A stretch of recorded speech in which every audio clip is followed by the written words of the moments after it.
All right, turning on the stream proper now. And yeah, no, here we are. Let's see who else is here. But I guess that aside, hello everyone. You know, just a little bit of a casual introduction. No, it's another KWCC. We kind of just want to catch up. Pretty much just catch up on the more recent KWCs. So that way next time we could have like all the like just get caught up. But freaking yeah, no. Breakin'! Hey! We just waiting on more people. Yeah, more people just showed up. Hooray! Joe and I showed up. So, yeah, no, we're live now, but whatchamacallit? We're talking about Transformers today, right? Based. Yeah, Transformers: Rise of Beasts. I did not see it yet. Price of Sweep. Yeah. Rise of the Biscuits. Say Rise of the Testes. Biscuits. Oh, biscuits.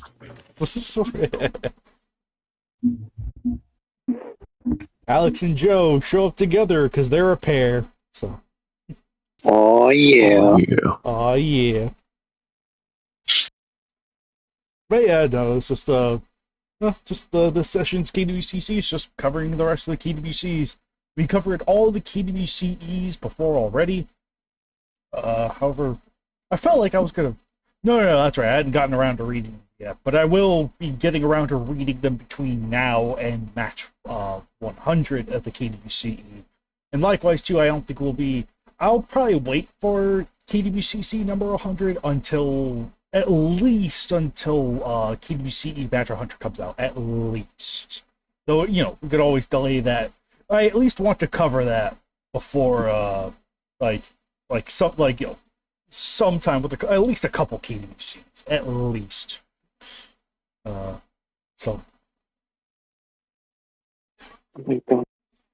yeah, freaking, whatchamacallit though? Yeah, no, we got quite a crowd right now, so I mean, kind of get started for the most part, chat for a little, and then get underway. So, hello everyone, and welcome to this the second KWCC of this month. I am your host Kaiju X, and with me today I have Alex as Bob Hope, Godzilla Fan 8889, Gojira 41 MK11, Joe Mama, and the Lore Master, known as Bacon. Whatchamacallit? There's one correction I wanted to make. It's like, why is this one 99? Wasn't the recorded one 97? And I had made a critical error that the last time we live streamed was number 97. And the recording should have been number 98, but I didn't list it as that. I've since changed that, but I forgot to correct it. So the recorded KWCC, which was the last one last week, is 98, and this one's 99, and now we have one more to 100. So, but freaking, whatchamacallit, though. Okay, gotcha. But yeah, no, do we have, Joshua Strip Matter, hello, Aho Toho Kingdom, yes. Hello. Yeah, well, more like KDBC, but whatever. Point being, though. About. Point being, though.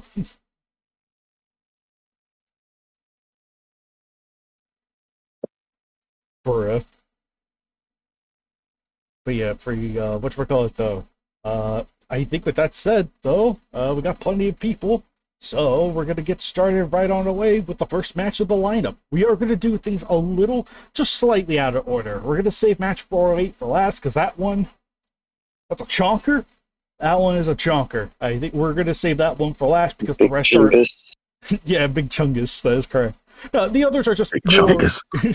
Right, no, the others are just more fundamentally simple, so, we could probably just, play, go with that. So in the meantime, first match of the lineup is let me get the thing up on the screen.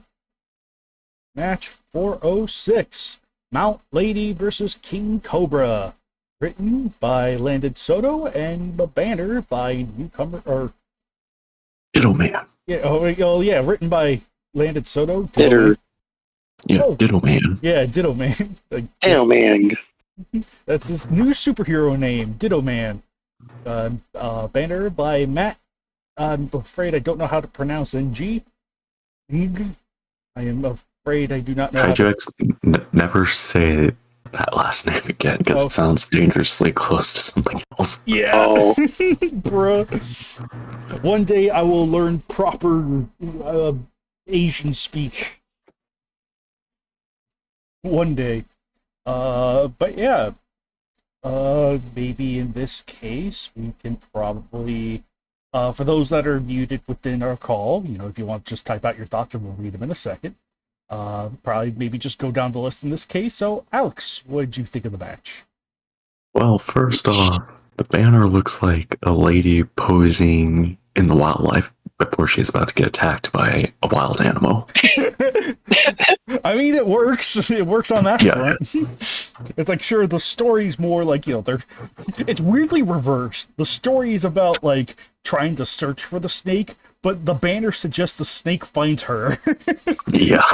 That is hilarious. I never noticed that. I will say this match does give me my favorite line since the Three Iguanodons. It is, "Let's bag us a snake," Jiro said in an almost monotone voice, giving a thumbs up in approval. Just brilliant.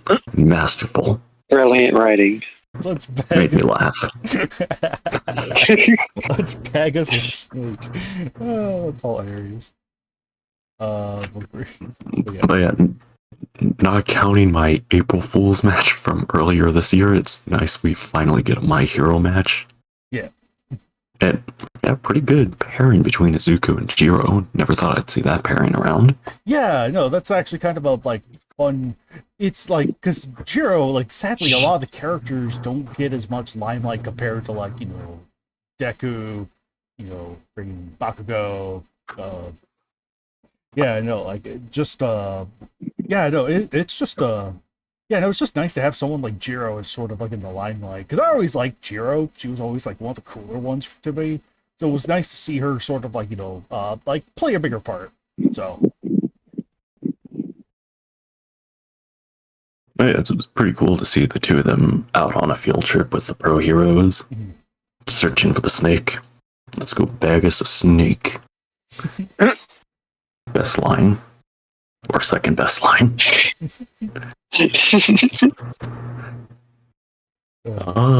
Yeah, I just really like the dynamics, and it's finally good we got a My Hero match. Let's go. Joe? Yeah. Your turn. I haven't read it. Oh, Oof. oof. I'm sorry. It's all right. Oof. It's okay, Joe. Okay. Before you which we're going the as the others are typing up their thoughts, leave them to type their thoughts, and I'll also give my own input of the match. I really enjoyed it. There is a slight confession. This was a KWCE at first. So it's like it was that combined with like some of the elements, like, Mount Lady and her assist feature were like not completely weren't completely finalized. It was like just could be kind of Mount Lady because of how malleable the heroes could be, but it was decided sort of like, I think it was kind of last moment in her case for her to have the heroes, or at least those of her team, the lurkers. They just felt like the ones that made the most sense, even if they're not necessarily like the most powerful. It's just like, oh yeah, no, they are part of a team. Like, kind of like, and more importantly, they are at least consistent through the whole series. Shockingly enough, I'm kind of surprised that they are. Before you, whatchamacallit, though. But so, that probably does explain, maybe just some of the, because it's like, obviously, if this was written with the finalized, not to say that would have changed that much, but I think it would have affected sort of like how the fight overall plays out, especially the part where Deku kind of gets a nice hit in on King Cobra. It's not to say that he's not allowed to do that. Obviously, he's still got a pass, and to me, it's like not too big of an issue, but it's still kind of like, this was a KWCE first. It was given a little bit of a touch up, and then was put on here. But yeah, because it's like obviously with Mount Lady, like we technically got access to her at around the same time we kind of got access to the Aliens SDF stuff. So once we got, because originally that hadn't been a thing in the KWC for a good long time. But once we got the go ahead from Anthony to add SDF stuff, or at least just loosen up on that area, it was like Mount Lady was one of the ones we were looking at from My Hero, since Toho distributes the movies, produces the TV series. All fine and dandy. But yeah, whatchamacallit. The actual match itself does a good job. It's sort of like, it's a fun, lighthearted, very simple match. And I think it captures it captures the spirit and the humor and some of the action element of My Hero Academia really well. And King Cobra feels like a really natural fit to this territory. And something that I often completely forget about the King Cobra creature is the fact that it was first found in Japan, so it is kind of an appropriate place for it to spring up in. So it's like, oh, awesome. So it's a good mixture of both, and it works really well. So it's like, personally, I don't have like too big of a qualms, but it's like the fact that it was a KWCE at first does kind of explain a little bit with the way it sort of handles the action and whatnot. But for maybe future KWCs could be like, okay, here's how I balance out the assist elements from the story elements and so on and so on. But yeah, this is good to be. Mount Lady's a bit more like a eyebrow raiser for some, I'm sure, and maybe an excitement for most. But yeah, I'm personally kind of looking forward to it, branching out, doing more like weird. Mount Lady is the worst thing to ever happen, possibly in history. Shut down the KWC. Oh, okay. All right. See you guys later. A rare speaker. Oh my goodness, but yeah, it's like really enjoy it, and I believe this is Matt's first KWC banner, if I am not mistaken. No, he did. Oh gosh, no. Ultraman and Godzilla Sword. Oh yeah, why did I think this was their first? Oh, Yeah, I the feel like Mr. Beast banner. right. Yeah, that's right. The Mr. Mr. Beast, Beast banner. Mr. Beast banner. That's right. Oh gosh, that's pretty funny. Oh, I don't know why that slipped my mind. I was like, wait, didn't they do one earlier? It's like, oh yeah, that's right. The freaking Godzilla and Ultraman one. That's right. Gosh darn it. How could I? But yeah, no, I do like the use of the heroes and the team up of the heroes in this match too. They are like, it's a nice, fun combination. Really nice combination of characters to use. The freaking but yeah, no, it was just all around a really just fun battle with a lot of fun kind of quippy dialogue. Really like it. Oh god, it's an MCU movie. Oh no!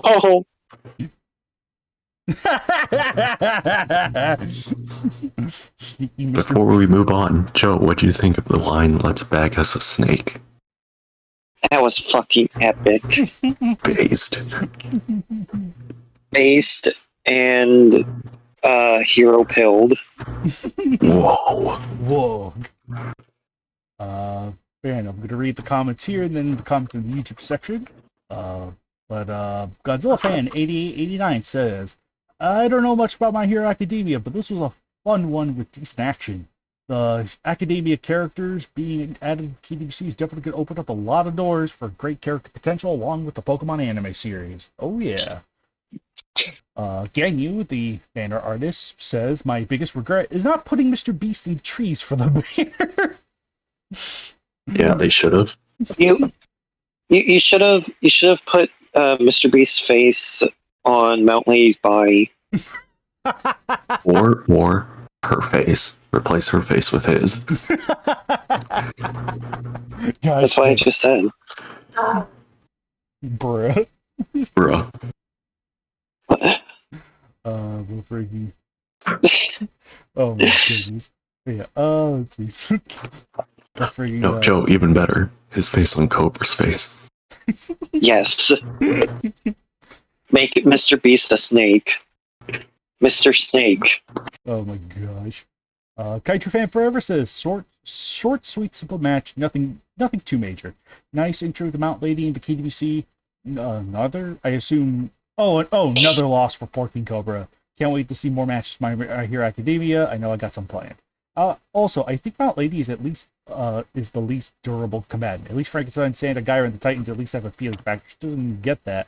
Also, at least that person asking since when did the KUC become Yugi was complaining and whining like Kaiju about scaling or how fast Heisei Godzilla regenerates. Not wrong. I don't see being the least durable as a problem. Right. It's story based, not the fantasy matches. Yeah, no. This is very much more like fun fan fiction kind of thing.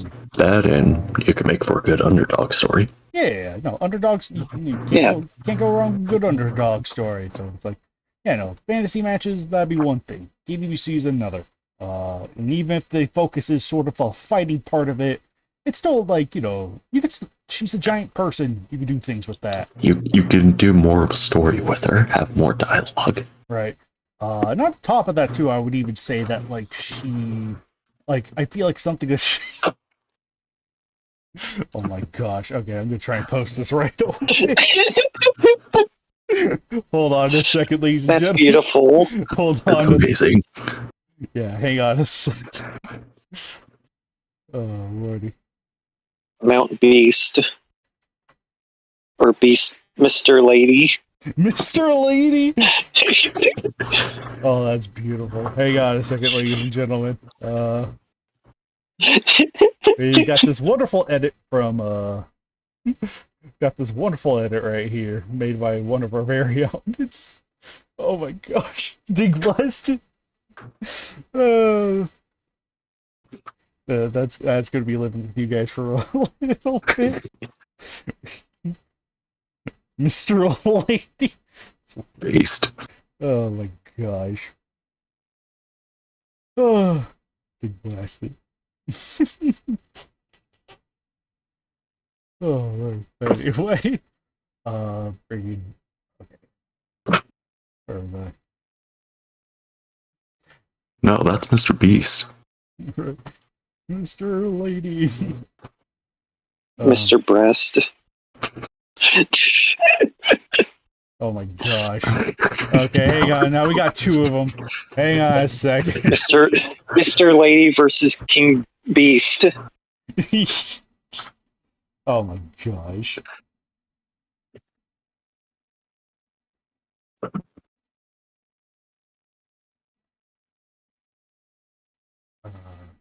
This is amazing. What the heck? Epic. That's weird. It's not showing. Let's see. If we get Godzilla if we get Godzilla in Fortnite, can we have Mr. Beast in the KUC? Is he in Fortnite? Because Mr. Beast is in Fortnite. Then yeah, if that's possible, yeah, you'd be. I guess you'd be able to. Let's go. Anyway. Let's go. Yeah. For whatever reason, it is not letting. I have an idea. Let's try and size this. His face on the mountain. Space on the mountain. Oh my gosh.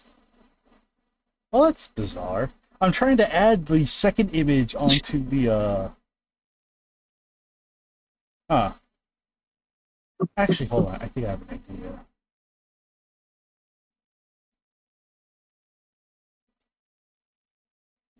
Oh, no. Just, I decided to say no. Aw, that's a bummer. Oh, well. Bruh. I know, bruh. Come on. We wanted to show off the funny. It was Mr. Beast on both Mount Lady and King Cobra. It was mad funny. His mad funny dog. Big blasted. Now, apparently, OBS can't handle the power of King Beast, I guess. Russive. I've started a cult, haven't I? Oh my gosh. The freaking, King Beast. it's aggressive. But yeah, no, it's like, yeah, no, it's just fan fiction. You know, there'll be more stuff to come, that's for sure. And I'd say in regards to countering durability real quick, well, like, you know, she's obviously not even the most durable among the heroes, she at least. I wouldn't say fully fledged tangos with, Gigantomachia, but, whatchamacallit, she was able to, like, you know, she was able to do something, or at least try to. Well, and you also got to think with that fight, Gigantomachia had an unfair advantage with All for One giving him extra quirks. Oh, for sure. Yeah, no, without question. Friggin', you know, Gigantomachia is purposefully busted in a lot of ways. So it's like, oh yeah. The friggin', oh.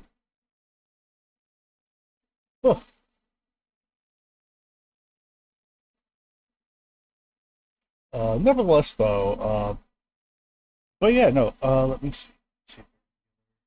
Comments right here. No, apparently the second image of Mr. Lady versus King Beast jump scared poor Maelstrom. But nevertheless, no, I see. No, Joshua Strip Matter. That is not Gray Shot's face. That is Mr. Beast. I don't know how you make that mistake, but and all I see in the comments are just Mr. Mount Beast, Mr. Lady versus King Beast. Oh my gosh. Big blasted. Yay. Oh, so freaking silly. Ay. Oh, but nevertheless, though. Did any, like. I'm trying to look over to see if it. Gojira, what did you have any thoughts on the match? I don't see you making like a comment or like if you actually even want to say it too. All right, on the head.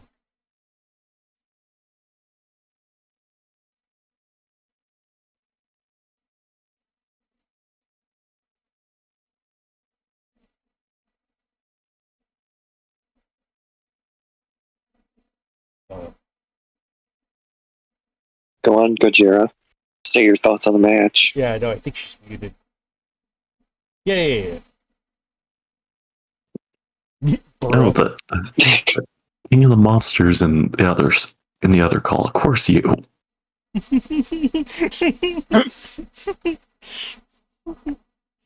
Oh.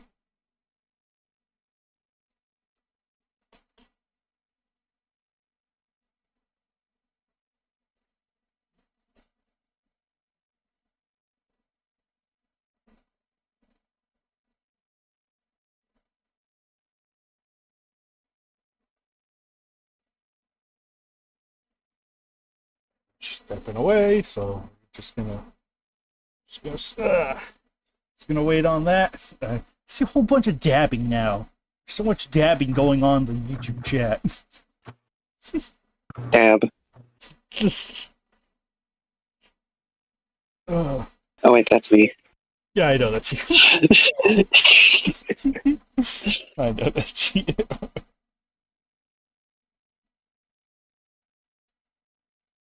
My thoughts are pretty much mirror Kaiju Fan Forever's. Nice, simple match.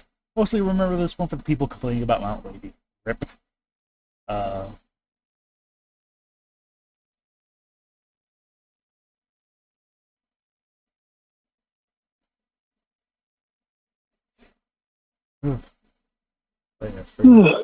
uh, alright. But yeah, no, if that's pretty much it for match 406, we could move on to match 407. The next match in line, if we are all ready for that. Are we? Let's go. Okay, let's go! Alright. Yep. New match. And by new, it came out like last month, but whatever. Point being. If you haven't read it, it's new to you. Last month. Yeah, last month.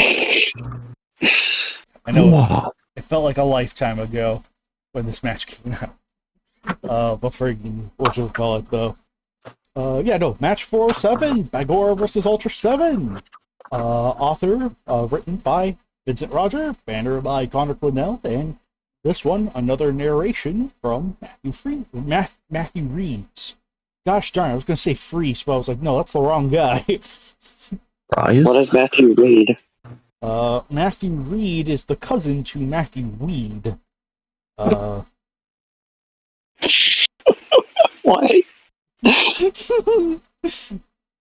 Oh, wait, we got an additional comment. Maelstrom from our Discord says, Mount Lady IMO is a very cool addition to the roster. Gives it more variety, let's say, as it's definitely one of the characters with the most personality. Oh, I mean, she definitely has it like a personality for sure, but it's like, I think there are a couple other characters that, like, you know, have a lot of personality without necessarily having needing the human speech to convey that. Like, I get where you're getting at. But match 407, Bagor versus Ultra 7. This is a like continuation off Bacon's big saga. That's probably gonna get bigger from here, but whatchamacallit, I really do like. It's very straightforward. It's still clearly building up to a bigger battle that is yet to come. It was sort of funny having seeing Daigoro being kicked into space, having some kind of weird aftermath. What? Because whatchamacallit, match 370, the Skull Island, Siege of Skull Island. Freaking Daigoro, Monster X punts Daigoro into outer space. And he dies. And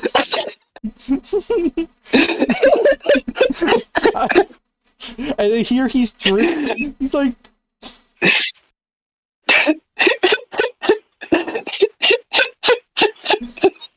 Monster X punts Daigoro into space. yep, and that's where Daigoro dies because.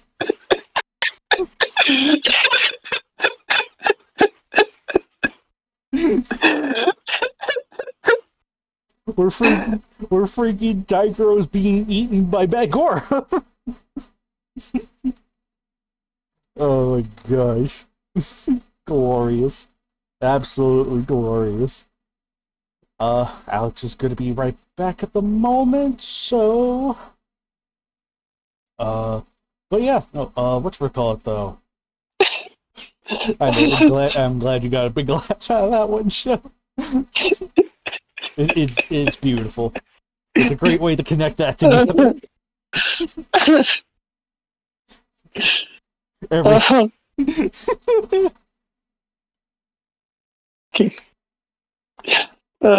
oh my gosh, it's freaking hilarious. It's awesome. Got the tiger out of space and Pegor ate him. Yeah, no, that was an amusing little bit of dark comedy right there. It's just like, oh, you expect that to be like a gag, where Daigoro just being punted off super high is just like, oh, and he just never comes back. Here, you actually get to see what happens to him afterward.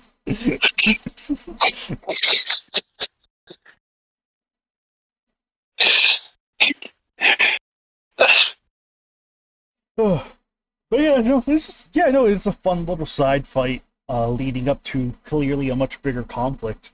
And I also do want to say I really kind of enjoy the narration for Matthew Reed's. I think he gives a solid, very solid reading. It feels like nicely consistent. He is able to maintain like a certain certain form, if you will. He is able to kind of like keep up with there's just something about him that he's like able to just keep your attention, because I was kind of like listening back through it. I was listening through it for whatchamacallit, partly to get caught back up, because it was like I remember some parts, not so much others.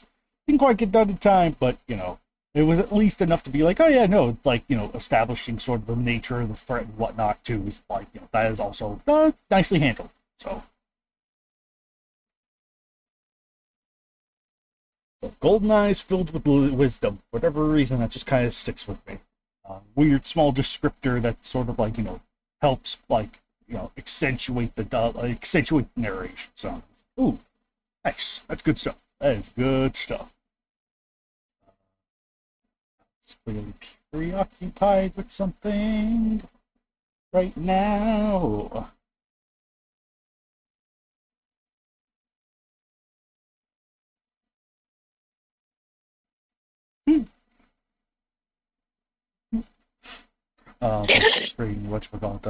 Joe, did you happen to read this match at all? Or? I didn't. Okay. But you got a good laugh out of it, though. I got a very good laugh out of that. Yeah. Okay, what made Joe laugh? Daigoro's death. Daigoro. Face. Ray told her about friggin' Monster X punting him into space in 370. Nice. So that was nice. Ay.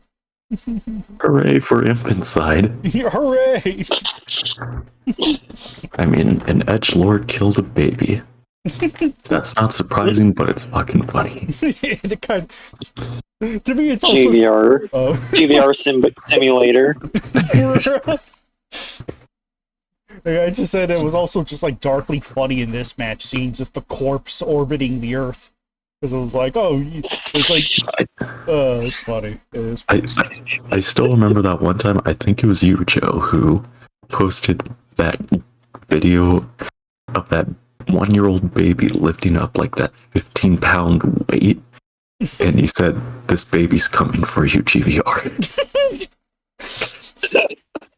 I don't remember that. I don't remember that either. Oh my gosh, that sounds it was a while ago. I think it was a year or two ago. Right. No, that's a good while ago. Oh my gosh. I guess I can say my thoughts on the match. Yeah, because I already gave my thoughts. Joe, unfortunately, didn't have much to say at the moment. So, yeah, no, you kind of just got back from me rambling. So, yeah, what'd you think of the match, Alex? Yeah, I mean, obviously, I don't think I want to say filler. I want to say it's definitely lighter compared to Bacon's other matches in a series. Mm-hmm. More or less explaining how, showing Ultra 7 get there, showing him, basically Begor's an obstacle compared to Ultra 7. Yeah. Before he gets to the final battle of this current arc Bacon's on. Mm-hmm. But it was also nice to see all the ultras interact and basically King's sacrifice to show how things are getting like fucked around here. Yeah. And yeah, pretty much 7 again fighting this quote unquote obstacle before he gets to the actual real fight. Mm-hmm. And be really exciting to see what Bacon does with the other ultras. Because their interactions are pretty nice so far. Yeah, for sure. And it's nice that we're all continuing the trend of using Lapia instead of Ultraman. Yes. Yeah, no, I did have to, like, per Bacon's request, one, I didn't mind, like, adhering to with, like, going back through and just doing a tiny bit of retcon, but I do try to make note, like, if I'm making a retcon to something like, calling Ultraman Lapia in a previous match where Lapia pretty much never existed, I make note that it's like, oh yeah, no, this was revised, this was retconned, just a tiny bit. I don't mind that just to try to keep some kind of consistent through line. Yeah. So I'm not too stingy about that personally. So I'm just not too picky about that. Just trying to just make sure that I was like, oh yeah, no, everything's in order. So, and plus it just keep the characters consistent all around because they're all from light to light and whatnot. So of course you will want to have the Ultras calling him by his proper name, not like how he's called Ultraman on Earth. Yeah, especially since the other ones have actual names. Yeah. Nevertheless, It'd be like, go. It'd be like calling GBR Florida Man.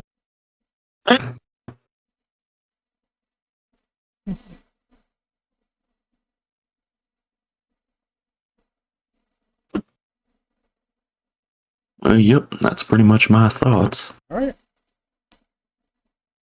Oh, I do have some interesting trivia.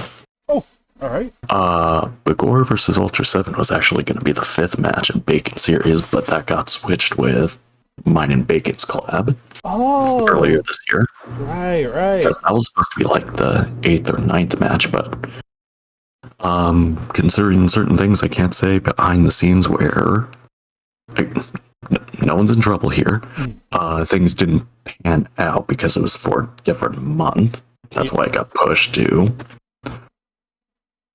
Well, it was for something else.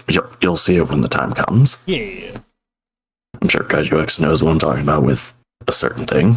Yes. Yeah, it was originally for that thing, but that thing didn't work out, so we just moved it. Mm-hmm.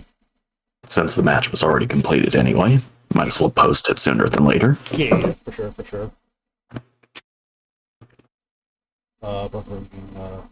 What's forgot? Kaiju Fan Forever says something about.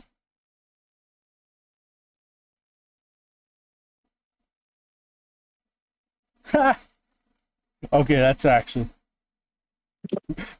kind of funny. Kaiju Fan Forever says another rather short match for me at least. Ultra 7 was trying to complete his mission and was sidetracked by a big bat. Not really a lot to say about. Interested to see where the story continues. But something he noticed is I had no idea Monster X did that to poor Daigoro. I was under the impression that he was punted up behind a mountain. Nope, poor Hippo gets team rocketed in orbit. I also realized something, he says. Daigoro has the most luck fighting Monster X. In match 100, Daigoro goes up against Monster X and gets killed by a kick to the neck. In Siege of Skull Island, Daigoro goes up against Monster X and gets sent blasting off again. In both matches, he faces off against Monster X in a match featuring a load of monsters fighting. In both times, it's the fatal blows a kick. And these matches are his only 2 losses. Oh, that's Man, no wonder why GBR likes Monster X. Oh, lordy. That was kind of funny. That actually was kind of funny. But yeah, bring that. Okay, good. Rogera says, still need to properly read this. I listened to the audio version, but didn't really pay attention. Rip. Let's see. I'm going over the YouTube comments right now. I see Maguma say 407 is pretty neat. It follows up on the general story nicely, but also is self-contained enough I feel like a new reader could jump in and not miss too much. And then Joshua The Joshua Schumacher says, "Can I add for just a second that the image used for the background here is a phenomenal choice? That is a really good shot of Earth's atmosphere right there." Oh yeah, no, for sure. Really, yeah, no, it is kind of like a really appropriate enough spot, or like an appropriate like it looks really nice too. It's like for as simple as it is, or like Earth and space sort of like cutting the two kind of diagonally this time. Interestingly enough, never picked up on that before, but that was a nice catch. Nice catch. No, you can't have Zero versus Black King next. They will never be added. Nope. Nevertheless, though, freaking. They're part of Satan's inner circle, and we can't allow that.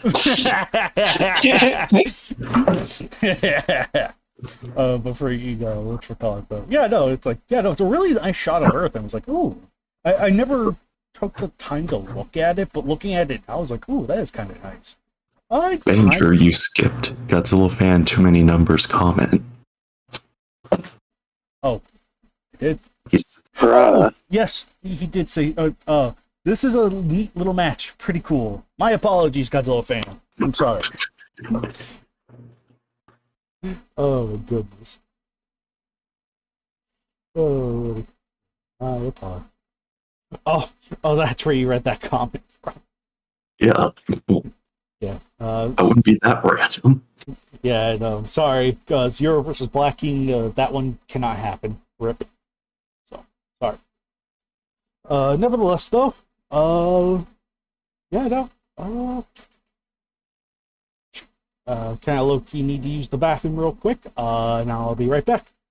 All right, so Joe and I will take care of the kids. All right, take care of the kiddies for me. Okay,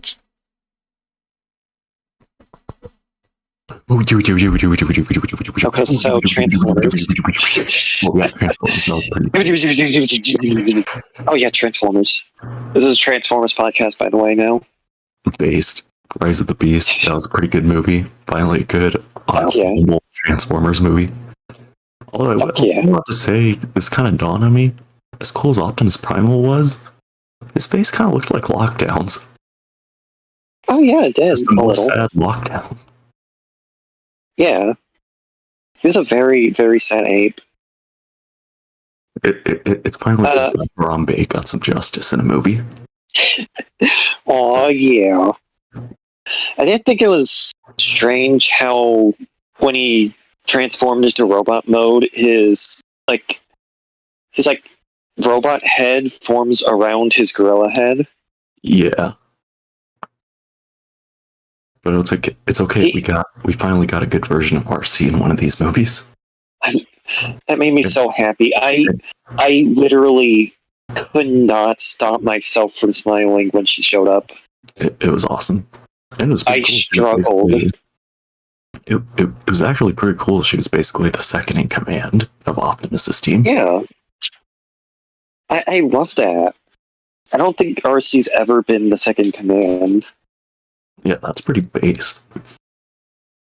For this yeah. For the movie having problems, this movie's so based, I'm gonna get the 4K. Fuck yeah.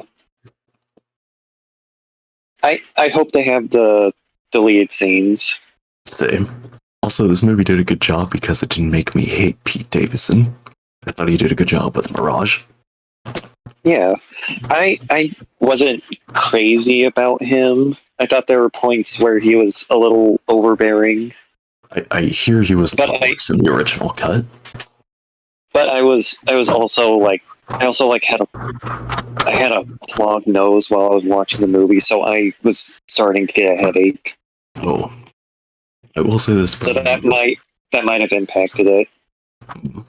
I will say this. Like when, go on.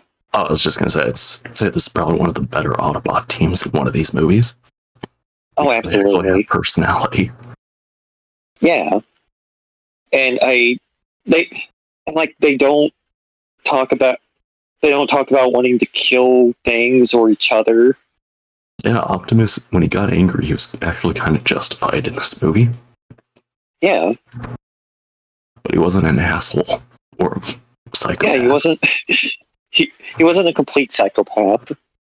In fairness, the enemies he fought in this movie were basically demons. I don't think he could reason with them, even if he tried. Yeah. I Compared to do. who he killed, crying on the floor. Yeah, he kills in cold blood. And Megatron, who offered a truce, even showing in the original script and novel where they formed a truce. But in the movie, Optimus just fucking beheads the motherfucker. Yeah. That was the worst. That's like the worst fight in any of the movies. That's not even a fight. That was just Optimus. That was just Optimus channeling his inner Ezra Miller. I wouldn't be surprised if Optimus just went to Africa later where Megatron's camp was and just grabbed that pile of babies and put them in a microwave.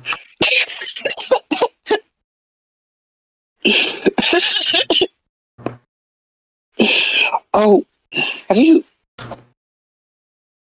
seen this one video where it's like this? I might send it to you, but it's like this guy.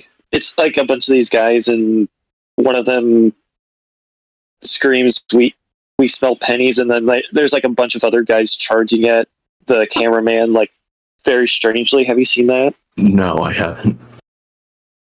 I'll have to send you that video. But like when the Terracon drones were coming in, that scene reminded me of that. Just like how they were moving. I'll send it to you. I also loved it when Cheetor said his famous catchphrase, "It's Cheetoing time," and Cheetoed all over the villains. Fuck yeah. I will say, I still think Wheeljack was probably the worst Transformer in that movie, even though he wasn't. Yeah.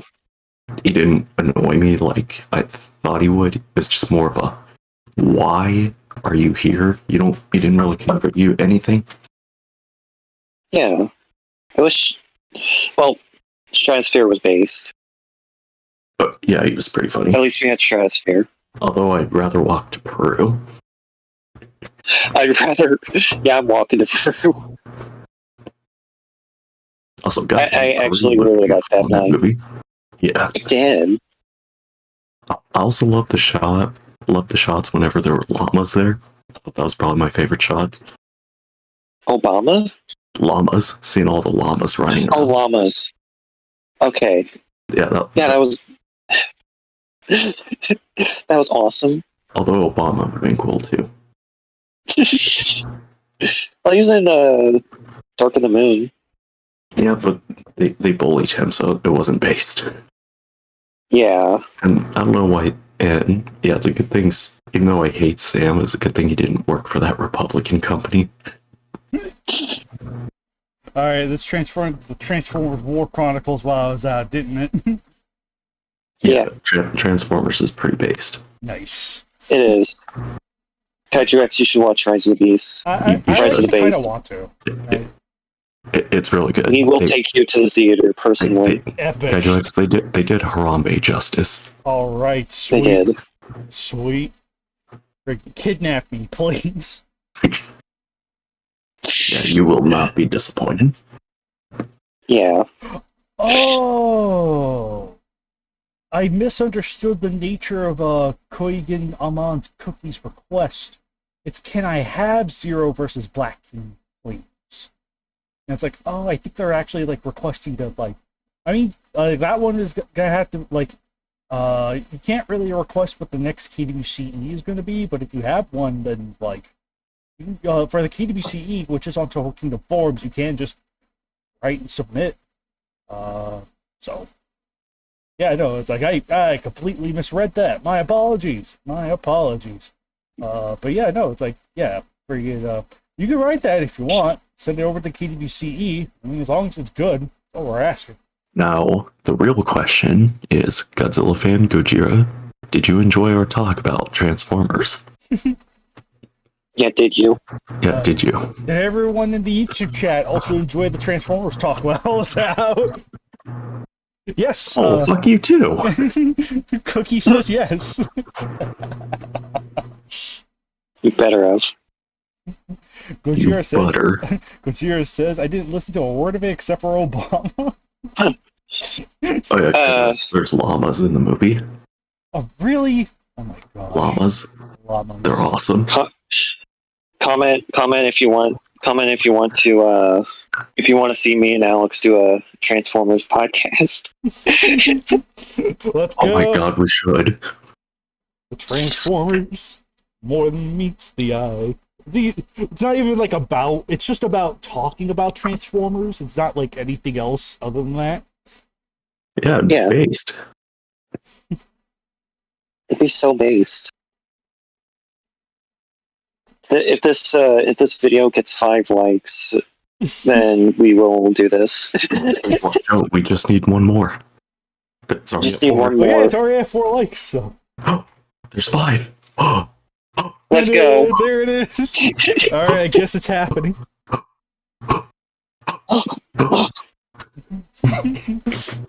Alright, I don't know when it's gonna happen. There's 6 likes 6 now. likes. Oh shit! Let's go. Oh my gosh. We're gonna get maximized now. Maximize. Oh my goodness.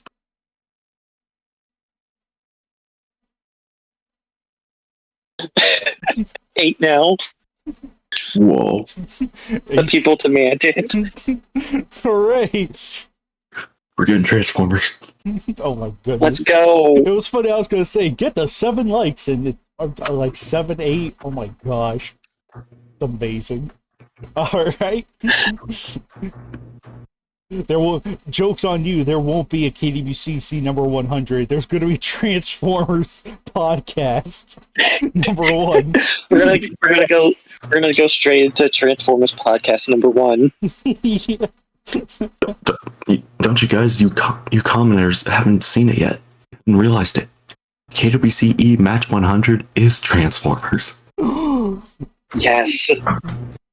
Now it all makes sense. Oh my goodness. Oh good glory. And you also need to write to Anthony that we need Transformers in the KWC. You got a new comment? Curtis Smith says, hello, am new. I love kaiju monster movies. Hello. Yeah, no, I think we're all pretty much like kaiju. Hi, Curtis. We're all kaiju enthusiasts around here. We all love our giant monsters and giant robots. What can I say? Curtis. Howdy. Now, Curtis, do you like Transformers? That's what I want to know.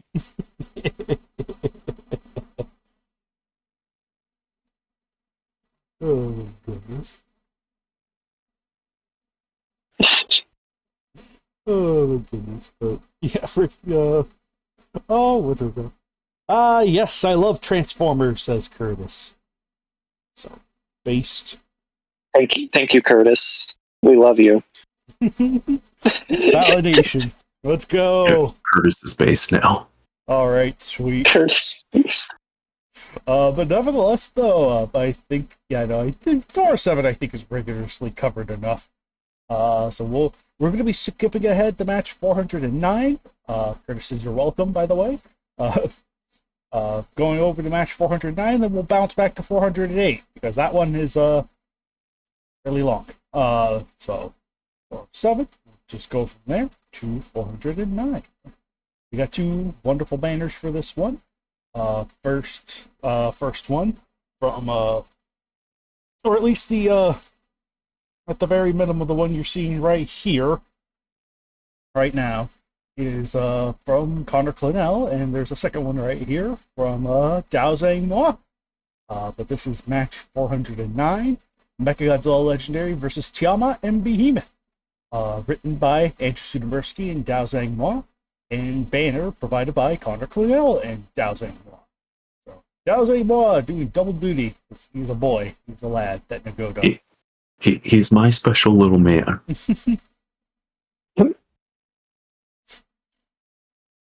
And he automatically should win Best Writer of the Year. Oh yeah. All right, let's rig it. Oh my goodness, man. Nevertheless, though, oh man, yeah, no, we'll go from the top. Alex, what'd you think of it? Well, before you start doing the Obama giving himself the medal meme, I thought you two did an excellent job. Basically, a great what if Mechagodzilla killed the lame lizard and the based monkey.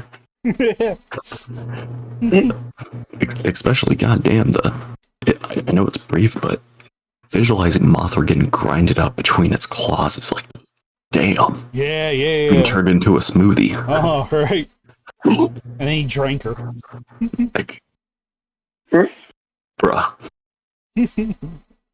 Kaiju X, I know I know you're mostly innocent, but that sounded wrong.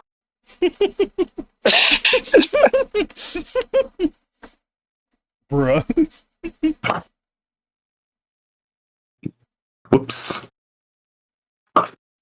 Okay, false alarm just dropped my ice pack. Okay, up. Bruh. Yeah, fuck, the other Titans didn't get it so bad. Right. I'm freaking. But yeah, God. it's an interesting combination between seeing a kaiju we barely saw in the movie and something from a comic. Basically forming the last defense against the Hollow Earth before Mechagodzilla tries to steal its candy. Yeah, pretty much. And goddamn, I have a soft spot for Behemoth because even though you all know what I do in 408, it's actually pretty nice to see him get the spotlight in this, even though he meets a similar fate 2 matches in a row. Right. Which I don't think, which you, me, Nagoda, and I did not plan whatsoever. No, not at all. Not at all. That's like a coincidence, but it is nice to see him get the spotlight. And while I'm still not a fan of Tiamat on the roster, it is nice to see. Is Tiamat a he or she or she? Okay. Yeah, I'm not too familiar with her, but it is nice to see her go up against Mechagodzilla in the water. Actually, it's a nice visual to see Legendary underwater. Yeah. Oh yeah. No, for sure. Once I saw that in whatchamacallit, the PUBG thing where Mechagodzilla's sort of like swimming through the water. It's like, gotta use that. Yeah, it's a good thing you guys did. So. And the way he finishes her off underwater is just great. Like seeing the proton scream like goes right through her like Skullcrawler. Yeah. It was great. And of course, I think Behemoth's was even worse yet awesome at the same time. Right. I know Nagoda said he did the Behemoth one. Did he do the Tiamat one as well? Or No, I did the Tiamat one. So I pretty much like inserted Tiamat in there just because it was like, oh, it kind of worked naturally too because Behemoth and Tiamat. Because, well, I'll go over more into it when it gets to my turn, because there's a bit I want to talk about. Yeah, there's a lot of history with this match, and considering how you already said in the forums, it's been split down the middle. Not even down the middle. No. This is like the first fourth. Yeah, not even fourth. This is like a fraction, like the first 1/16th of the entire match. So. Hey, something. I'm the only one who could write novels around here. Yeah. But the match is excellent. You guys did, especially the fatalities. Those were beautiful. Woo. And considering what we saw Mechagodzilla do in the movie, yeah, you guys did them really well. And knowing, again, I haven't read what you guys wrote so far for the second match, because that's has, I think, What do you guys have, like 30, 50 pages so far? Yeah, we have From what I briefly glanced. yeah, I think like over 20,000 words in that second match. So Yeah, you guys seriously have no idea what's coming, and you guys have no idea who Mechaguzzle is going to be fighting. I guarantee you guys cannot guess it. Manila. I'll say this. Even though this is not going to narrow it down in any sense, Gojira, you are completely wrong. You are like so off. You are not even on the dartboard with that guess. yeah, no, I even asked Shin Gojira kind of in private on Twitter. That was like Strip Matter like on Twitter. It was like, hey, he said he had 4 theories, and I could safely say they're all wrong. Okay, yeah. Ooh. So All you guys are getting is it's definitely not Orochi. yeah. Yeah, amazing job, you two. Oh, let's go! Oh man. So yeah, no, because I'm like, yeah.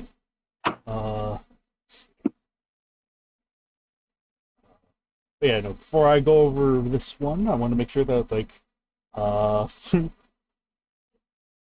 gosh. I'm sorry, Joe. I have to ask this, but did you read this one? You don't have to. Okay. I mean, that is true, but one part of me feels like I should ask. But more than like...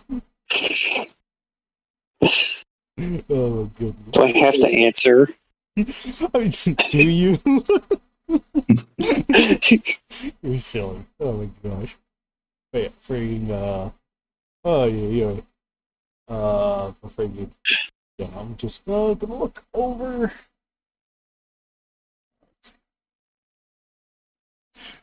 yeah, Godzilla fan. I'm gonna read the comments first, and then I'll go over kind of like my thoughts and sort of like credit where credit's due. Godzilla fan 8889 says 10 out of 10. 409 had the based Undertale reference. This one was great. Mechagodzilla 2021 was utterly nightmarish in this, just like his last appearance, and it had a fittingly bleak tone. The sequel is going to be awesome, and I know it. I could almost guarantee you it's going to be pretty awesome. So at least because I'm super happy with how it's turning out too. So holy moly. Then. But yeah. Nevertheless, in the YouTube comments, I see Moguma saying, I'm probably going to need to reread 409 to get my full feelings down, but I think it's pretty good overall. Tiamat had a pretty neat debut match, and it sounds like the follow-up will be even better. And then Strip Matter says, now I have another duo of theories. You'll see it when you see it. I'm pretty sure that drop of how much extra stuff there is in the follow-up match is going to be very telling. Yeah, no, originally we were, like, Nagoda and I were going to try and shoot to complete the entire match by the time this came out, but it was sort of like, we weren't completely sure if we could get it done in time. And plus, I had also wanted to focus on other projects in the meantime, so the compromise we kind of came to was to split the match down into smaller chunks. Or at the very least, make this intro part kind of a smaller chunk, because it was like, the rest of it could still work really well, and hopefully we'll have that out sometime next year. But freaking out. So we are gonna be working on it. It is gonna be fantastic. You guys are gonna get your crap blown right the hell away. Oh yeah. But freaking, but yeah, no, like this match in particular was just but yeah, no, this match in particular was just like, it was sort of the perfect sort of like the perfect kind of opener you would want for something like this. Friggin', yeah, it was just the perfect kind of like, because of the way it was framed, very fortunately, all I had to, like, because originally it was just Mechagodzilla, Behemoth, and then the other elements that were in that, there were, in the other elements that come in later, but Tiamat was somewhat of a new inclusion, because we had announced her some time back. It was like, let's give her a match. Ooh, I could probably insert her into this part right here, because just to get brutally murdered. Pretty much. It kind of worked out too, because it was like, it allowed one, having Mechagodzilla fight underwater is pretty rad. So it's like, just seeing the stuff that he would do underwater and how the underwater, like physics, playing around with that a little bit. It was like, ooh, yo. The tricky part was trying to make sure that it was like, make sure it felt like Tiamat's turf, but she was gonna lose, kind of thing. So that was kind of like the trickiest part. But fortunately, the proton screen was more than enough of a justifier to end her right there. So, but no, it was a nice insert. And it was funny enough too because the original, you could say the original draft, if you will, where it was just Behemoth during this part of the story, was sort of like, Mechagodzilla just came ashore with Tiamat's corpse and dropped it. That was the way it had originally was, but it was like, Tiamat and Behemoth were kind of like the two defending Skull Island, so I just decided to just expand her part and give her an actual fight. And, a little bit of a motivation and whatnot, like trying to seal off like Hollow Earth areas, trying to stop Mechagodzilla from getting into the Hollow Earth. But yeah, freaking, whatchamacallit? I'm afraid Ditto may still be suffering through post-traumatic flash disorder. But nevertheless, though, so after that, we made those revisions and just decided to say, hey, let's just release this as its own chunk, and then release the other, the bigger story when it comes out. There's definitely no way we're going to be dividing the next story into smaller chunks. I can promise you that one, but you will see when it comes, because it's going to be pretty hectic. But whatchamacallit, though? Plus, two, there was also the logistical element of it will give it guarantees Mechagodzilla has more matches under its belt. So it's like, oh, you got this one, and then you'll get the other part, which is like, that's another Mechagodzilla match. Win-win. But yeah, no, it's like, I know there were like a couple of comments on the forums that rightfully had some, a little bit of minor criticisms.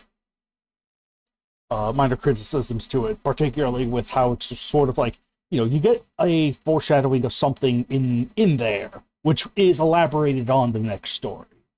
But it was sort of like, obviously there's more to it than that, but I didn't want to give away too much personally. And it's like, even if the next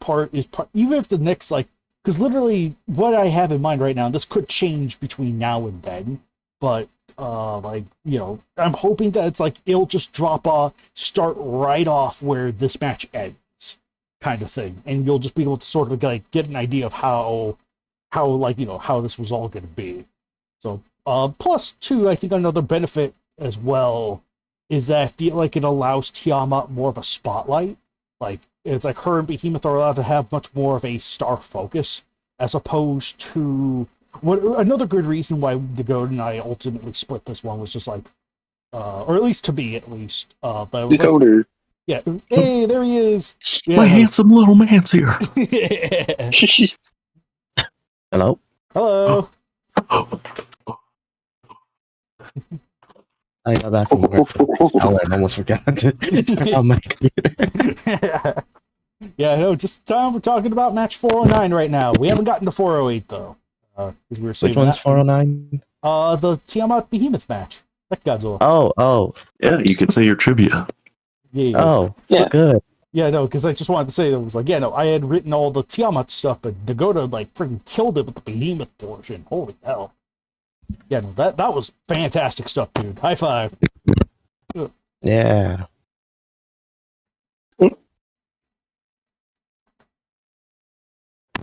Son, you high five the jolly man right now. He didn't give me a high five first. I don't see any high fives in the chat. Hey, guys.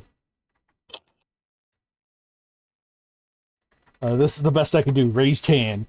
There it is. Now give him a high five, Decoder.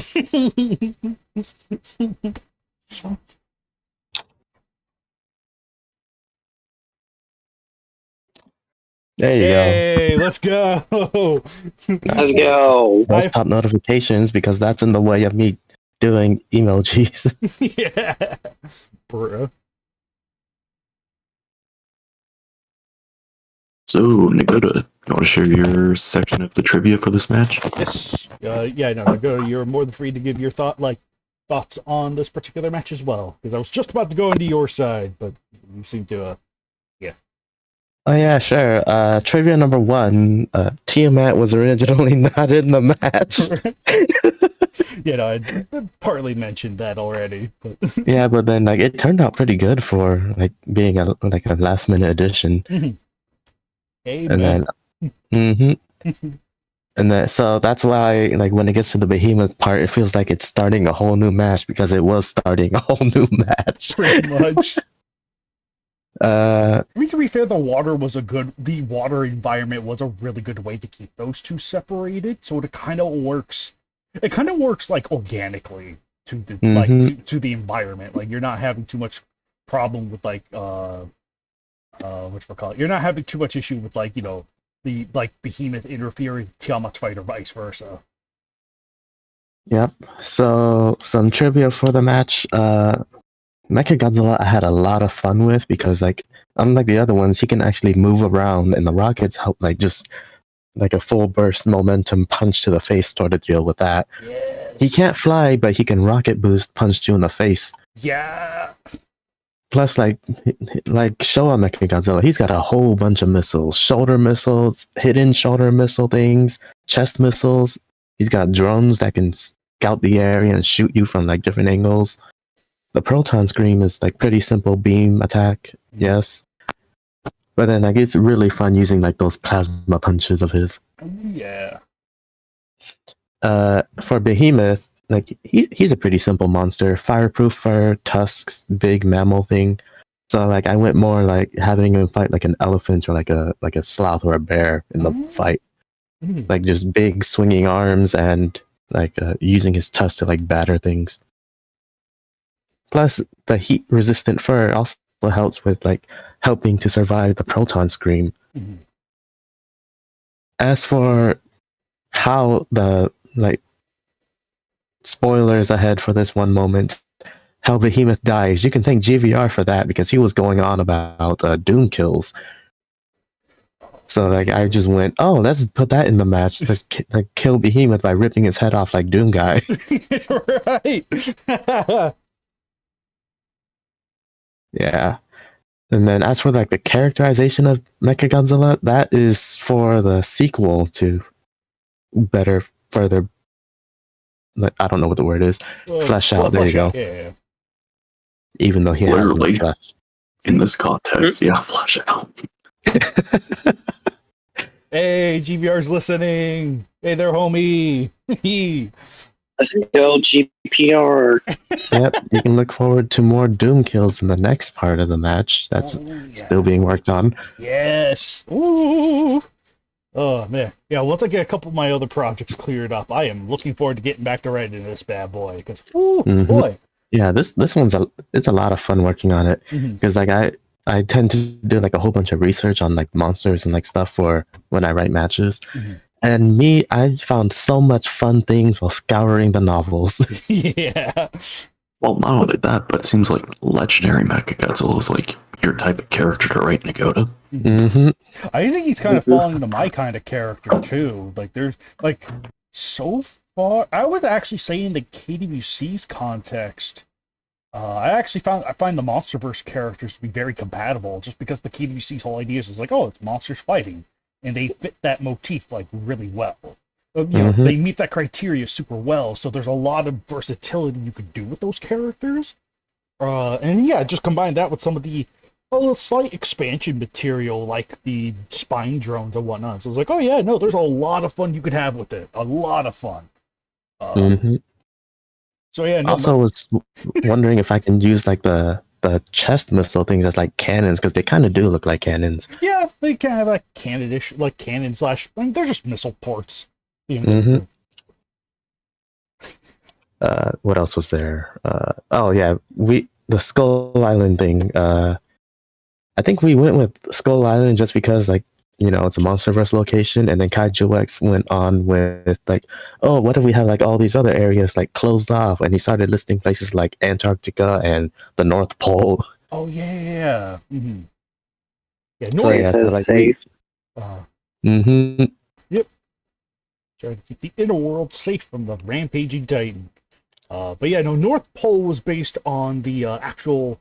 Like, I don't remember the movie mentions it explicitly. Yeah, I think the movie mentions like Arctic explorers searching for something like underground or something like that. Yeah, because like that is an actual thing in real, like, real life, Hollow Earth theory, where it's sort of like there's the entranceway in the South Pole and the North Pole is how you get in. Mm-hmm. And then what else was there?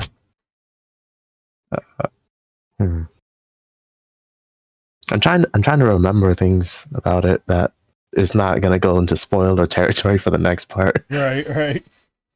Oh gosh. I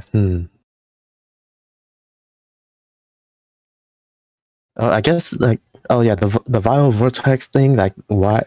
Apparently, all of them are called the Vile Vortex in the novel. Yeah, Vile Vortex, Vile Vortices. Yeah.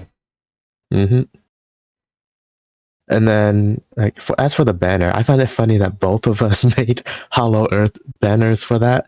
Oh, right. Despite the whole match taking place on Skull Island. Right. Only a bit of it takes place in the Hollow Earth. Only the ending takes place in the Hollow Earth. Right. Everything else is above ground. Right, and without Tiamat. Yep. That's funny. That is funny. Oh well, KDC banners aren't always accurate anyway. They're accurate enough. They're just there to look cool. I'm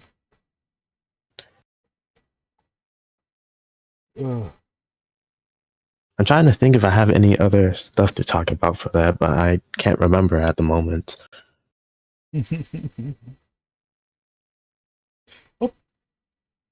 No, see ya, Curtis. Just seeing some of his comments here and there, but we were just talking away. But all right, see you, whoever. Like, bye, Curtis. In the chat. Yeah. No, hopefully, yeah. Next time we have another podcast, I'm sure. Hopefully, YouTube will let you know. And yeah, see ya, Mang. See ya, Mang. Mm-hmm. Better come for the Transformers podcast. If you want to find future MonsterVerse movie plot lines, just search the novels. You will find them in there. Pretty much. Ren Serizawa being the son of Serizawa in King of the Monsters, and he shows up as a character in the next movie. Or have us write them. I mean, that too.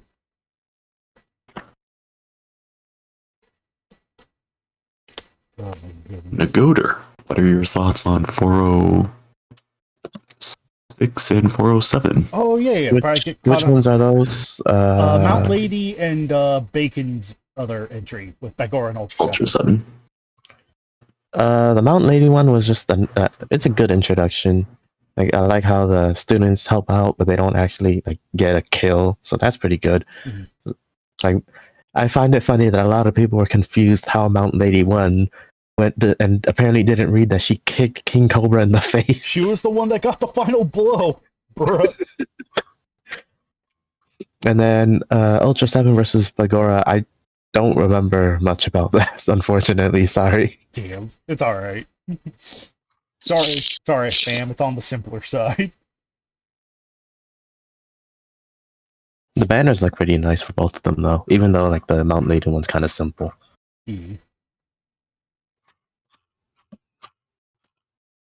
Oh man.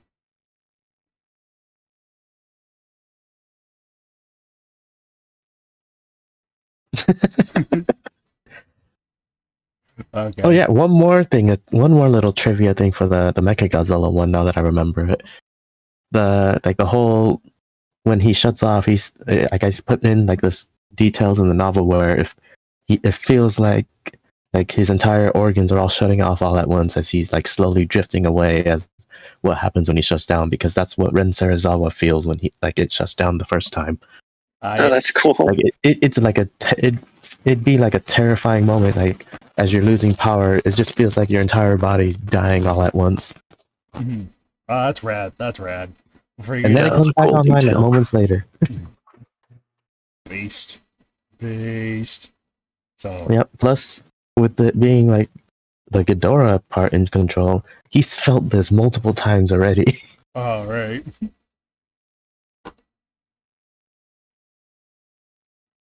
Oh. What else is? Anyone else have any thoughts to bring up? I showed off a image that Gojira made on the side. I didn't say too much because you were talking, but friggin' Doom Guy Mechagodzilla. Oh lordy. Oh lordy, if that doesn't reflect him in the next match super well. Oh yeah. Holy moly. You guys are gonna have a yeah, no, he's fun. He is.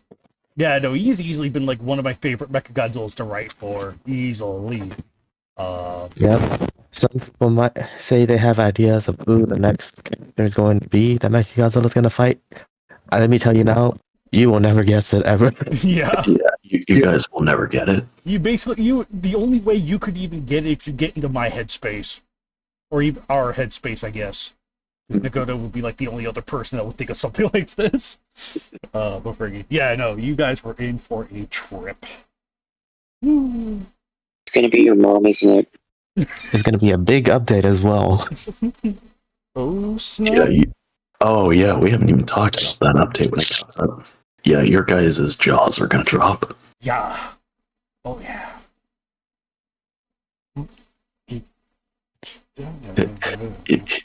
You guys are like gonna be. Why the hell are they even doing this? Right.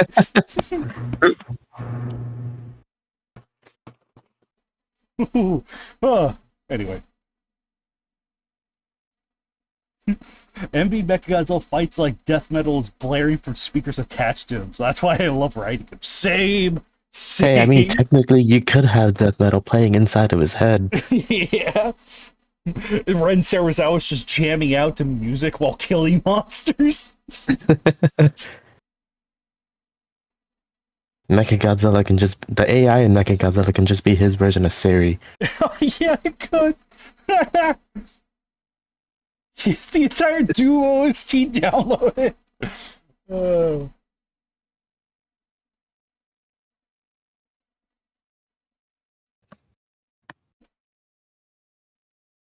But yeah, no, I'm gonna read through the comments real quick. Let's see. Mechagodzilla. What's falling? Okay. Strip Matter says, "Well, whenever GBR is right, wherever GBR is right now, I thank him because I got the utmost joy seeing Mechagodzilla saw Behemoth's head off." So, yeah. Strip Matter also says, "Oh, I think we could take a guess. I have 3 total guesses inbound, so I'm very curious to see." What he has to say. He's on Apex's payroll. He can afford it.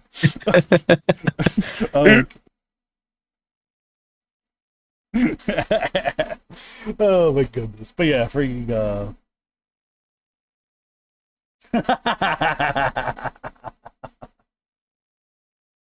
oh, that's funny. That is funny. Freaking Every time I see the word Ren written, I keep thinking of Ren the Kaiju hybrid. Kaiju Dragon Hybrid. Kaiju Dragon Hybrid. Yeah. Oh my gosh. Oh no! Did I accidentally? Oh I think god. That brings back memories. Holy shit. Good old times. Mm-hmm. Good times. Such simple times. Oh lordy. But yeah, freaking do we have anything else to elaborate on with 409? That was actually a lot more than I anticipated, actually, but I had something I was gonna bring up, but then I forgot it when we brought up Ren the Kaiju Dragon Hybrid. Ren does kill brain cells. That is true. It's gonna be Ren the Kaiju Dragon Hybrid Mechagodzilla fights. I like how we just adopted this Yes. character. Like, I'm pretty sure the original work has long since been deleted. Oh my god. But it's been preserved on Kaiju X's channel. Yeah. I think we should get the original author who wrote that to write the match. Based. That'd be mad funny. Oh, I remember now. I find it funny that Behemoth gets smacked in the face by his own tusk in 2 different matches in a row. Yeah, back to Bruh. back. That's so I swear funny. the 3 of us did not plan that. No, not at all. It's gonna be a Goliath situation. Yeah, that's the new gag. Oh, we got another commenter. To Michael Jackson Helm. Hello. He says, Michael Jackson? "Duh, Michael Jackson Helm." Bro, you're supposed to be dead. He says this match was excellent. The characterization for the characters was so well done, and Mechagodzilla is a devastating force of nature. More like devastating force of artificial nature, whatever. I can't wait for the sequel, which, hell yeah, no, it's gonna be nuts. It is gonna be nuts.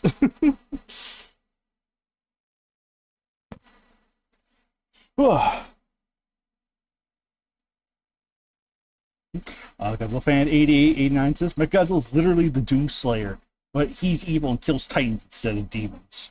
So, anyway. Anyway. But yeah, no, I think we're pretty much good to go with match 409. And then we're gonna backtrack now to what I feel like is kind of a big enough attraction, and hopefully get as much leverage out of that as we did this. We ready? Ready, steady? Let's Yep. go. All right. So but yeah, no, the final match for our night, and I'll get us all caught up because we're all already caught up with KWCEs, so there won't be anything to cover here for today. It is match 408, the return of a good man, also known as Ultraman Jack versus Baragon, Behemoth, and Gudon. Written by our very own Alex Williams right up here, so he'll be going last this time around. Joe. Ooh, It's the okay. Talk to me. here. Just like straightforwardness. Don't talk to me. I don't want to have anything to do with you. I will say that even though I unfortunately didn't read it, I do know that is an amazing match because my friend Alex wrote it. Hell yeah. Oh, thank you. Hey, that's all I want to hear. And it has the chapter system, which is an awesome idea. Hell yeah. Let's go. Let's freaking go. You mean having chapters to separate a really long match is a good idea that people shouldn't be annoyed by? Right? Oh, I forgot to post a link to 409 in the Discord. Oh, well. Wow, you forgot your job. Take your dimension pills, Kaiju X. Oh my goodness. But yeah, no, freaking.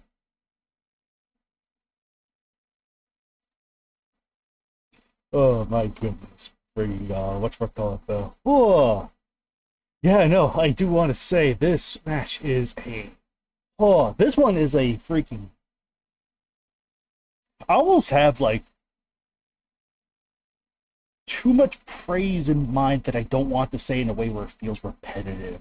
But I can't help but stress enough of how excellent this is in framing its story, and then how it sort of separates its fight to tell a much greater narrative. And the focus of the narrative being sort of like a really interesting subversion of like what the Return of Ultraman does.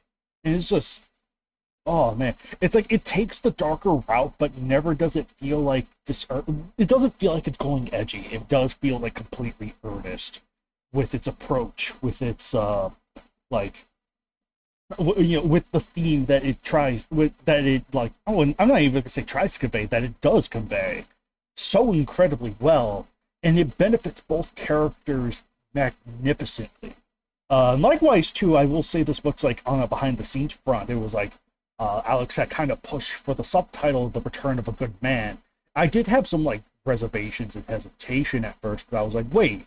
That's when my brain kind of kicked into gear of compromise mode and was like, hey, why don't we do this with this instead? So that way, Because it's like I do have a certain like I would rather let KWC title matches just be like the generic versus thing.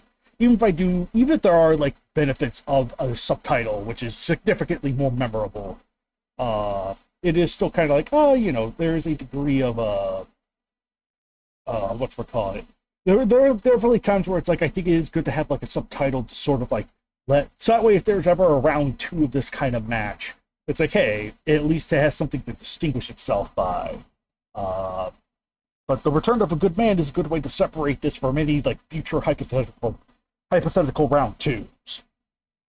But this is sort of, oh my gosh, like this feels so like, I think the only thing I will say is like, if part like while it does get you into the headspace enough of sort of like this is a continuation, sort of like an offshoot of the Return of Ultraman, episode 38. Well, it does feel like it gets you in there enough to where it's like that like alien, like Jack and Go are haunted by those events, and sort of like how that affect them as people, and being able to reframe their positive energy into like a much more depressing attitude, which does still surprisingly works really well when you watch the show. Even if the show still presents it as more genuinely positive, this mix-up still feels like completely in character, which is kind of amazing. Being able to reframe both what they did as something else, and it's like, oh, and it really gives both Go and Jack a lot of depth. Like, holy hell. And it's like, and likewise, they are not defined by like what they are, but who they are, kind of thing.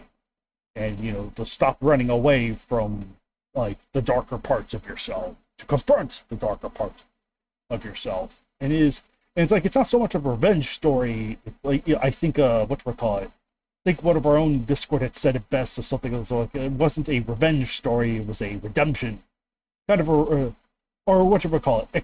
No, not redemption, but acceptance story. That's what I said. But it was still like, oh my lord.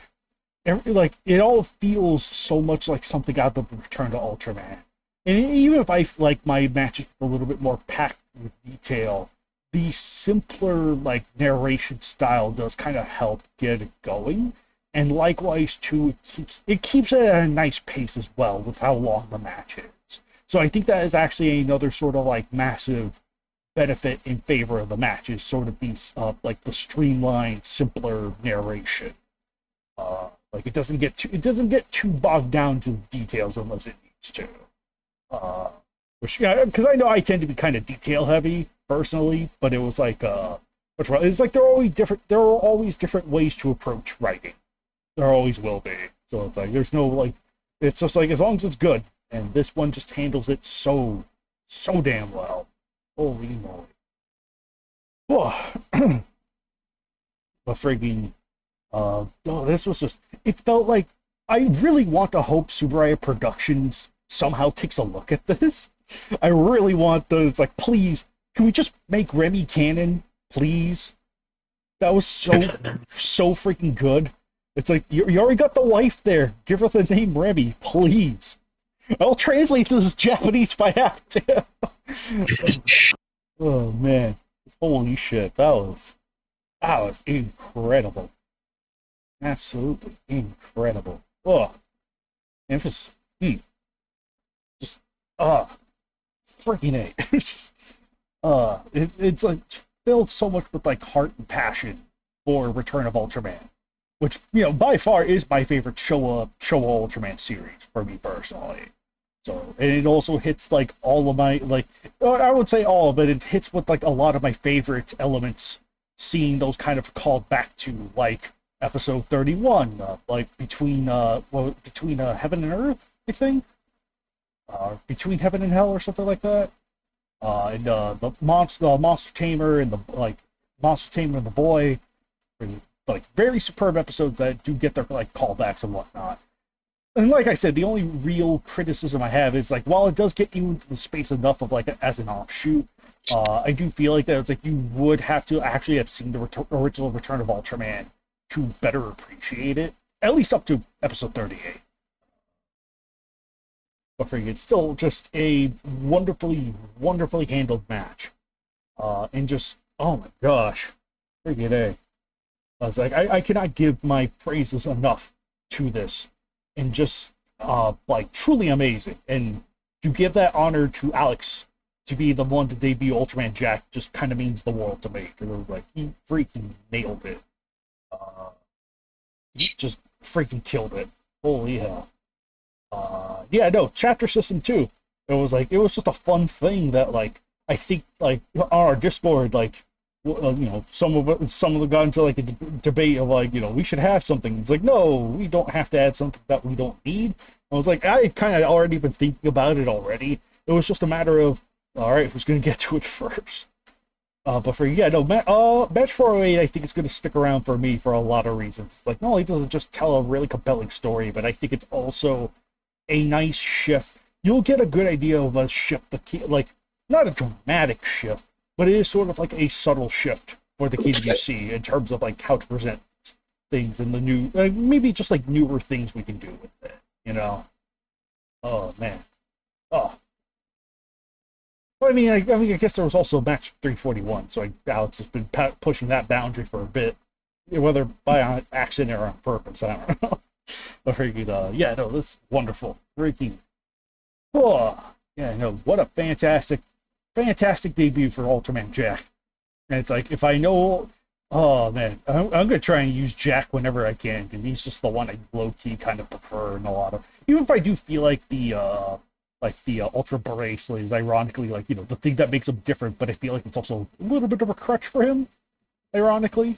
So it was still kind of nice to get that sense of exploration that's like, Jack is not defined by his bracelet, he is defined by him. That was wonderful. Absolutely wonderful. Oh, holy moly. Oh, I will say, tears were shed. I usually consider myself decently resilient, but Alex has got me once again with an emotional hitter. Chapter 11. That one friggin' got me. Holy shit. Oh, holy moly. Oh, jeez. But yeah, no, enough of my praises. Nagoto, what'd you think of it?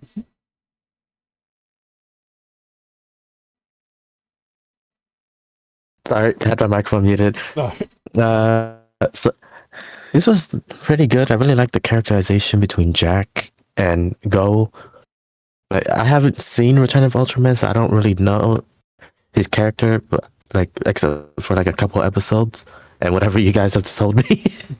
right. But then, like reading this, I really get a feel for, like, who the character is, and, like, plus, like, the whole back story area for, like, Ultraman Jack and, like, his history is really nice to see. And, like, their struggles through life, trying to figure out what they're gonna do, like, their past and, like, how to get over it and stuff. Mm-hmm.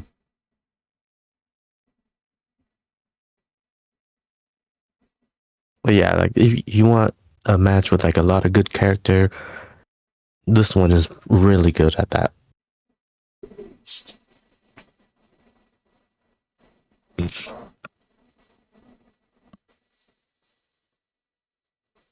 Oh, I actually did want to go to the banner that I made for it real quick. Yeah, no, super happy with this one. There was a little bit of, like, behind the scenes stuff that I was like, we want to take it one step further.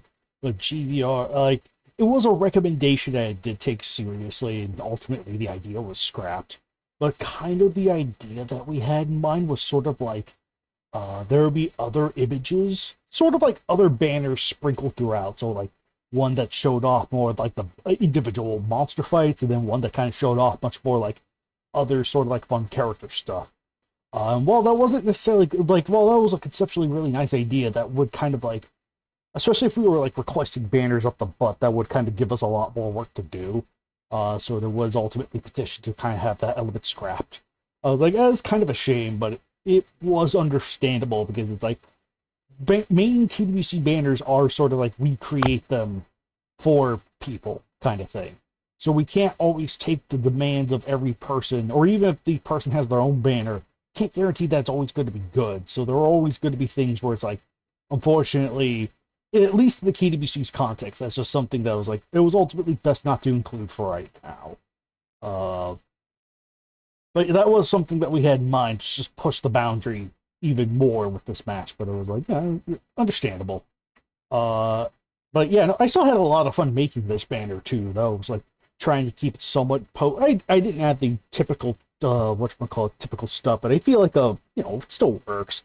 Nice and cinematic. You got the ultra bracelet, or at least like the main emblem part of the ultra bracelet, smack dab in the middle, with sort of that initial star transformation, when Jack merges with Go, and bring just the general super like cinematic look to it. It was just, yes. Oh, it was so good. It was so good. It was surprising how short it took me to get some of these images, at least with Go. I was like, oh boy, this is gonna take a while, isn't it? Oh, episode 1. He's in the hospital. I was like, oh, kind of perfect. Here we go. It was a nice cinematic shot that worked super freaking well. And yeah, no, it was just, the rest of it was just kind of simple and straightforward from there. And little bonus fact, the background with where Hedorah's eyeballs are is actually part of Vacuumon. Yeah, that's an awesome detail. So it may not be much. It's like, big giant cloud thing, but it was like, you know what? Throw it in there for the people that know that's Vacuumon's in the background. Yeah, no. After that, the rest of it was just sort of simple. It's like, you're the monsters, you're the important human characters. I kind of wish I added a little more on the human side, but I'm like, it may have been a little bit too much of a clutter if I tried to. Yeah. So. I think it's those three that make it work. Yeah. So they are like the entire heart of the story. So. Yeah, no, freaking, in memoriam to Girodan. Just holy shit. That is perfect timing. Perfect freaking timing. But may you rest well. That is the most I will say. Rest in peace, King.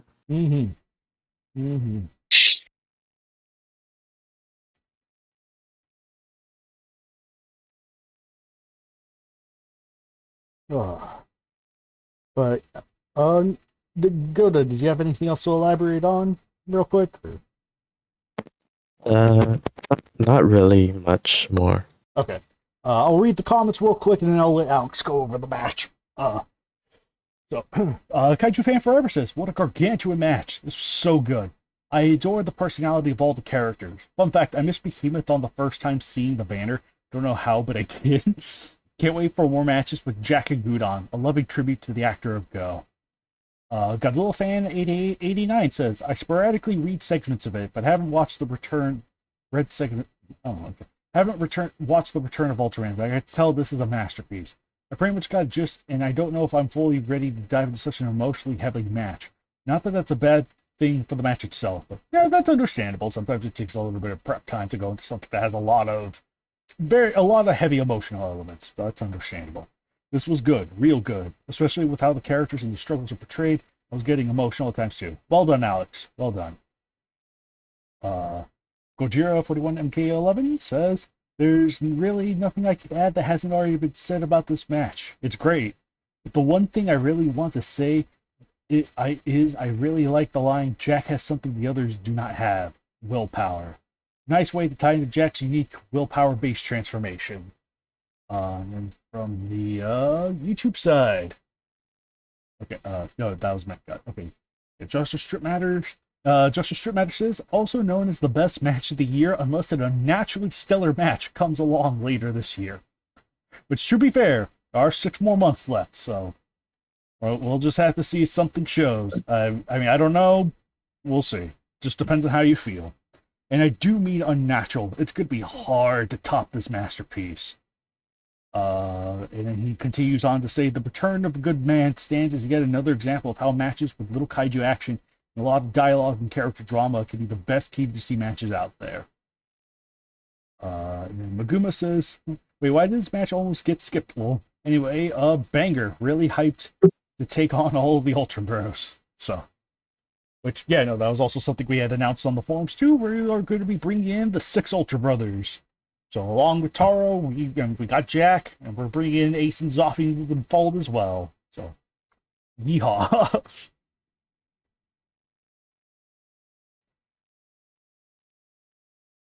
Ugh. Yeah, no, that was all all the additional comments that I found. So, by all means, Alex, take it away. Alright. This is probably gonna take me a while. No, it's all right, man. It is all right. Okay.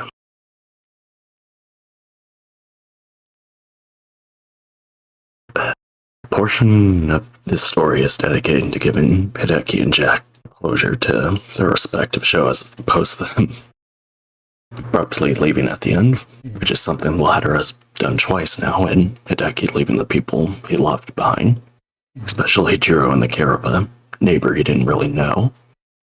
I'm sure anyone who's seen the show knows what I'm getting at. Yeah. But it was also intended to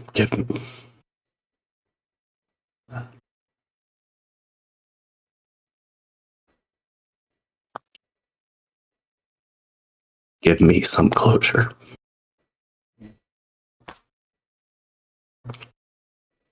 Or help me lead me to that path.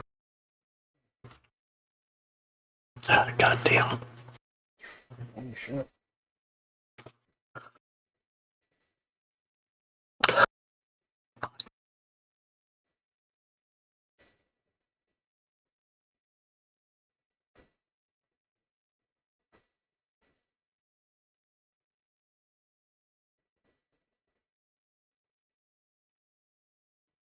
I won't go into everything, as some of that stuff will only be said to people I'm closest to, like some of you guys. Yeah. But a huge portion of this story was directly lifted from my life or served as a metaphor for it. In the same way people consider the fourth Evangelion movie as a I novel for Anno, Return of a Good Man is my I novel for me, confession from me. Yeah.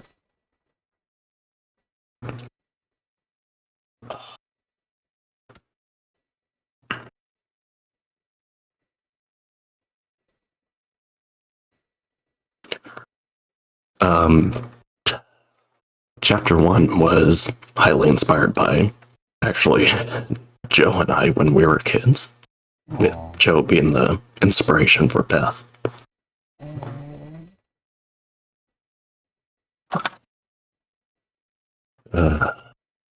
When we were kids, we always talked about becoming some of the best writers and filmmakers, along with just talking about movies in general. Us being there for each other when something didn't go well and trying to help out. It wasn't 100% based of how things went, but it was the general basis for our friendship.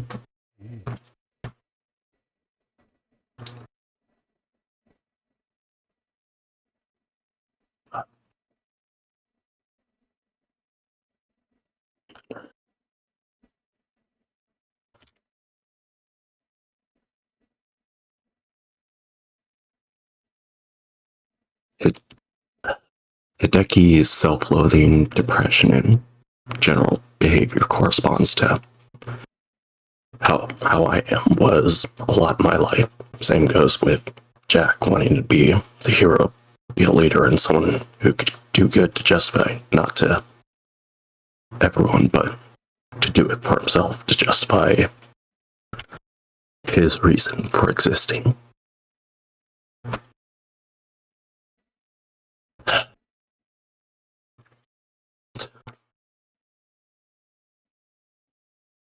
I think Kaiju X is probably the only one who noticed is there were some inspirations from Reiner from Attack on Titan, the Yeah. closest thing to the literally me character.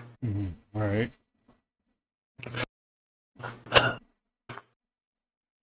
Both of us have similar progressions, like, yes, leading us to constant regrets and being plagued with memories of failure.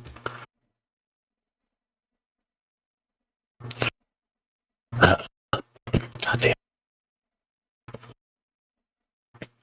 Yeah, the biggest one is not being better towards people treating me with nothing with care and love, and yeah, not seeing what those people saw more in me than I saw in myself. Someone who always and still can do good. Just be a good person in general. And it's taken me a very long time to realize everyone has made mistakes and failed, and they shouldn't be condemned for it.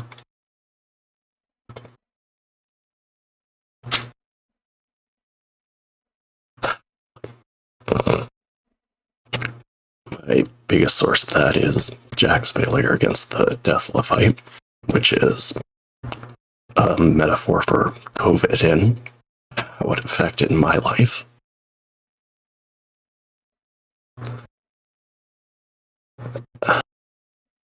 I basically, I guess, had it all. Paid internship lined up for Pixar after my last semester of college. Becoming a part of the college's video production group, one of the, I guess, few groups that I felt like I belonged in. I was excited for it, like Jack, excited to be an Ultra Brother, but like both of us, our hopes and dreams were crushed. Aside from this group and a few members of my family, I felt myself withdrawn from everything and everyone I held dear. Hating myself for a situation I couldn't even fully control. Viewed myself as inferior and sitting in my own isolation, thinking how I could have done things differently. Point where I exiled myself for close to 2 years. Not sure how I could even continue on after that or be able a chance to make myself that.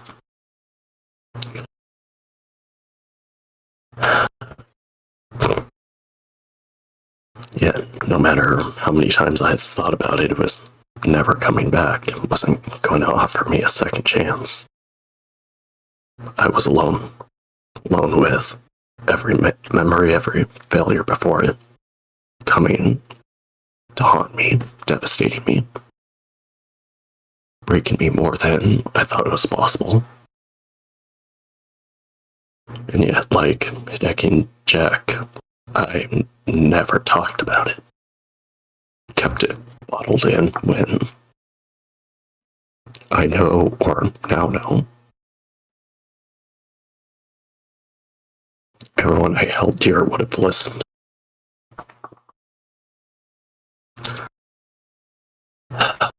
It was that time when I realized I was lost, not knowing how to continue on, trying to everything I could to begin moving on.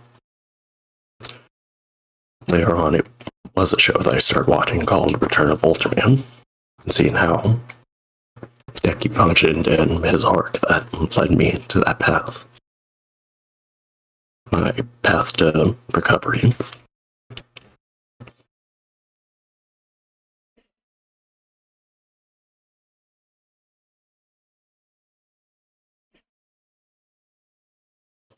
Both confessions of Jack and Hideki just don't belong to him. They're also mine. Jack's was lifted from Reiner's, as that is something I always try to do whenever I worked on a story or a film in one of my video production classes, wanting to be the best of the best and to be celebrated as someone who mattered.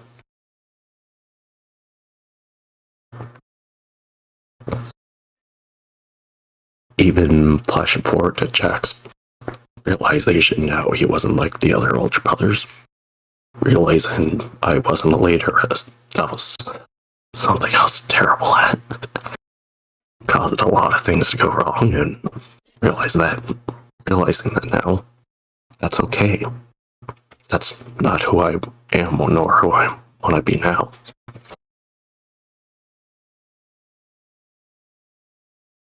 I'm a person who wants to be there for the best and worst of it for the people I love. And yeah, that's where Hideki's confession lies. Like everything else that was written with a plan or a large chunk of them being rewritten. His confession at the end was practically written in one take. Not as me as the writer, but me as the person. My deepest fears and wants are all in one paragraph. From someone who was broken, who wanted to change, who wanted to get through that tunnel, but was afraid of how people would react. And Jack, who started to forgive himself at that point, told Hideki that told me he couldn't run anymore. It wasn't the end or even the middle of his journey, but the start of one. The start of where I could start to move, where I could start to breathe. Where I could start to forgive myself, to where I could start my new journey where I don't need to justify my existence to be devastated by my own regrets and failures, or even walk it alone. It starts with me being able to look on a new day with a smile as I walk it with the people I love. I'm so sorry for dropping that on all of you. Oh, holy moly. Oh, man. Oh, holy moly. Oh. Oh, man. I know it wasn't the typical trivia, but I know, but I think that was my mindset for writing all this, yeah. and why I needed to write this. Holy hell. Ah, shit. Oh. Yeah, no, that. Oh my goodness. That. Oh. That. Oh.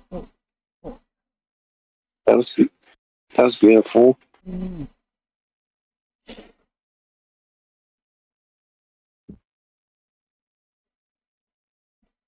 Oh.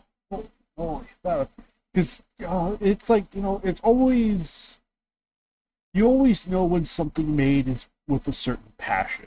You are always able to recognize that trait in, like, anything. And it's like, this was always something I always, like, got that from this match in one of its biggest praises. It's like, very much, there was a lot of passion, love, and respect for the match there, too. It's sometimes the best, like, putting your own experiences into perspective, too, is always a great way to express that. Especially once you've reached the point where you feel like you're finally overcoming it. And just... Oh boy, it's gonna hit even more like a truck next time I read it. Holy shit. The friggin'... Oh... Jeez, yeah, no, that was one hell of a... But it is, like, you being fully transparent. It is just like, this was how you were, and how you felt, and how the, like... In an oversimplified sense, how it's like the return of Ultraman sort of paved as like the path to go. And thankfully, having taken over KWC and whatnot, and also having fallen for the show myself, it was just like, oh yeah, no, let's go for Jack. Let's go. And yeah, no, holy moly. Oh. Yeah, no, and I think this also impacted, a little personal here for a second, but it was like this also, like, reading that too, I saw a good bit of myself here as well. A good bit of myself That I feel like I just need to take that right step forward, and just know that I am supported by the people around me. Oh, oh man, that was. Oh, boy. I just. Golly. Oh, shit. That. I'm almost kind of speechless in a lot of ways. But at the same time, it's like. It's very important to, like, express yourself. Knowing how you feel and knowing the fact that you've overcome that wall for a new beginning. It's just. Oh, shit. Oh. Yeah, and yeah, I guess stress this at near the end of the match. It's like it's not over. That's not how depression works, but I'm taking the steps towards it. Yeah. It's like, yeah, I know I'm not going to be quote unquote healed, but I know I can take the right steps for it. Yeah.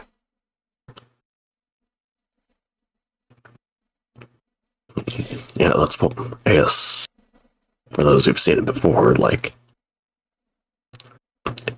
this is basically the most important thing I've wrote and probably will be for the longest time. More than likely, yeah. Holy shit. It's like, I know we all say, oh, I'm going to do this story for me because I think it'd be cool and that pizzazz, or create a brilliant story. This is literally what I needed to type all my thoughts out. Not only do it for me, but do it for two characters who needed it. That closure.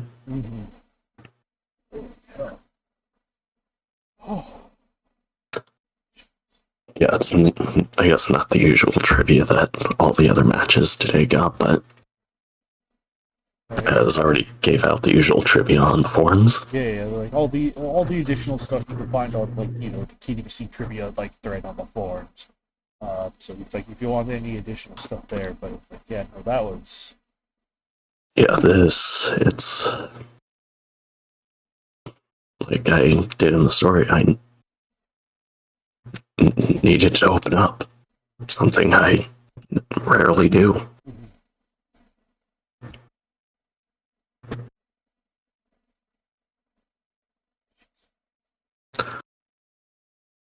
And yeah, that feeling of peace, it's weird, but it will take time. You just have to take the direction for that healing process. Yeah.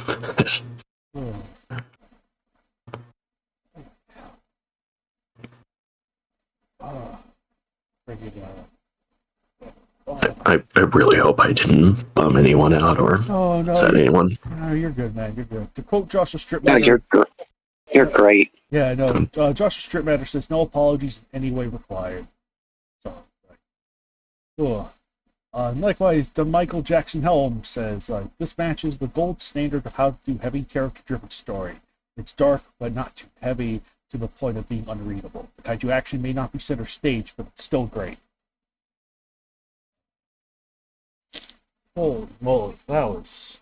Holy hell. Oh, man. Jeez.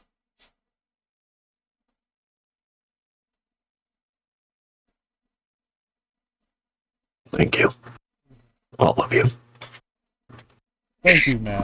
I really do mean it. No problem, man. No problem.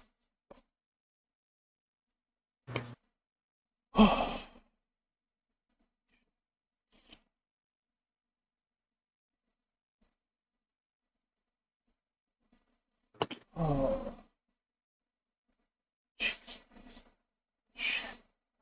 I'm very, on a lighter note, I'm very curious to see what you do with the sequel. Like, 'cause I think you do have, like, something in mind. Yeah, on a definitely a brighter note. The Ace and Taro sequels are I'll say this right now, are not biographical like this one. Mhm.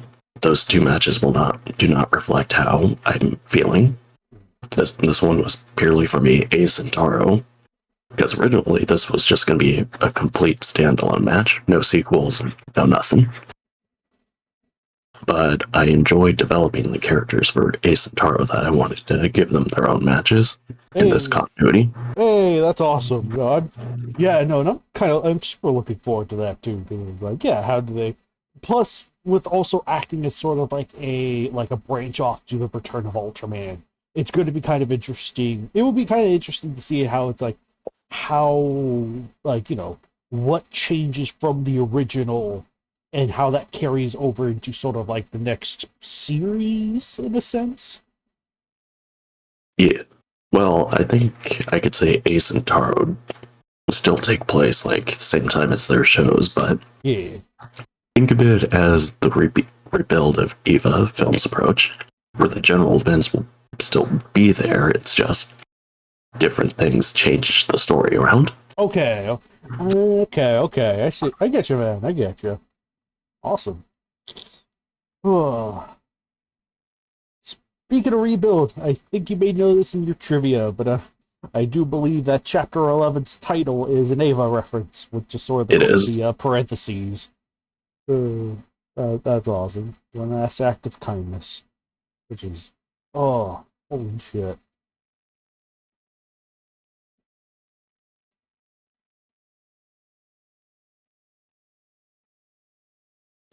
Strip Matter also emphasizes, oh heavens no, Alex, you didn't bum anyone out.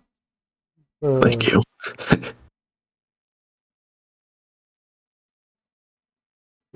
Oh, holy shit. Oh. Okay, Kaiju X, please say something silly. So, Say the funny Kaiju X. Say the line. Oh my goodness. Say the line, Bart. Yeah.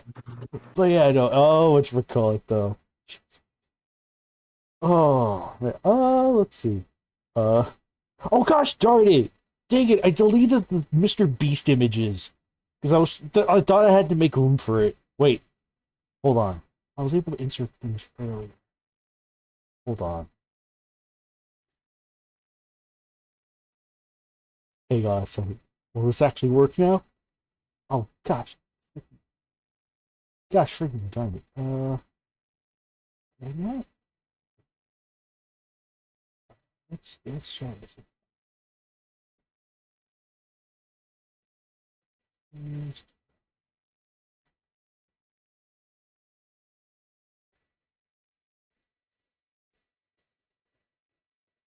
Oh, yeah. Oh no, that's that one. Bruh. Why is that image? Never mind. I'll just get the other one in here. There it is. There it is. The silly banner. The silly freaking Mr. Beast and King Cobra. Lady Beast. Mr. Lady. uh, and then along comes Mechagodzilla.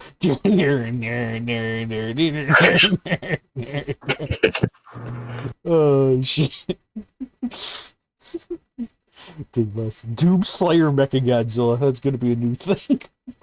Fortnite burger, is that funny enough? Hey, GBR! hey, you can see the funny Mechagodzilla picture. Oh, Joe had to go change her earbuds. No. Hey,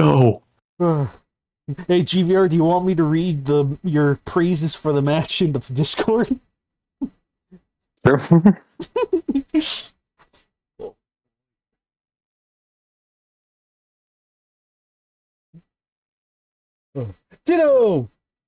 Ditto's here. Little man.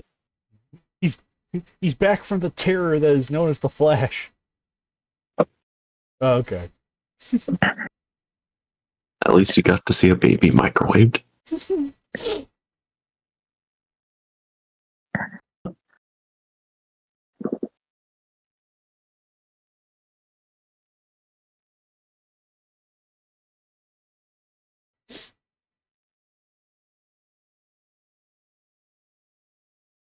Oh yeah, I did want to say one more thing. I wish Harley was actually here. Oh, right. This, like, as y'all obviously knew, this was my story, how I was feeling.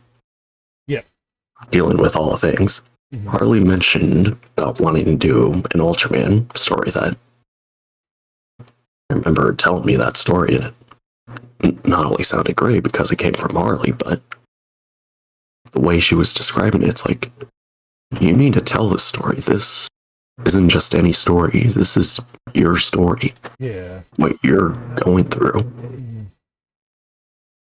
I know she's already seen me and heard me tell her that, but if you're listening to this, Harley, please tell that story. Yes. No, I can't stress enough. Please, I would love to read it. Like, Because that's you on a plate. mhm. Ugh. Because that's your story. That's going to be the most important one to you.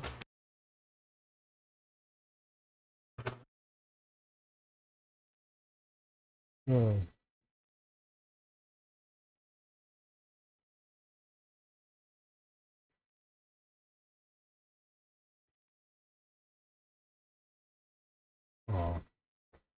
Oh. Earth Paragon had Earth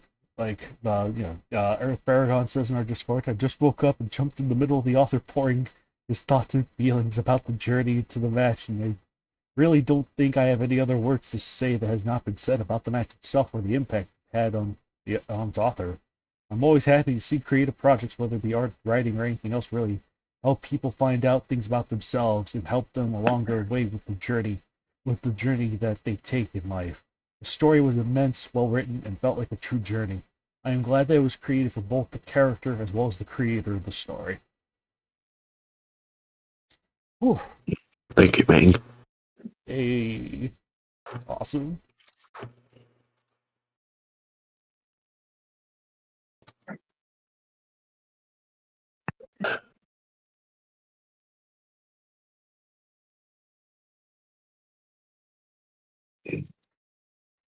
Okay, who's got something funny to say? Come on. You need to get the usual. Is GBR gonna Fortnite dance all over us? Yeah, I didn't hear the whole speech. I'll probably try and like go back and listen to it at a later point when my brain is not slush and I want to just sleep. Bazinga! But no, like I'm very glad that you could pour your heart and soul into this and make something that is your story. Very happy to hear that. Thank I you. look forward. I look forward to what you have in the future. Alright, GBR said Match 408 is my favorite of the year so far. I didn't listen to the entire speech Alex made, was swapping out with other stuff, but parts I did hear tell me that you poured your heart and soul into this match and you truly made something beautiful with that. See, GBR, was that the hard?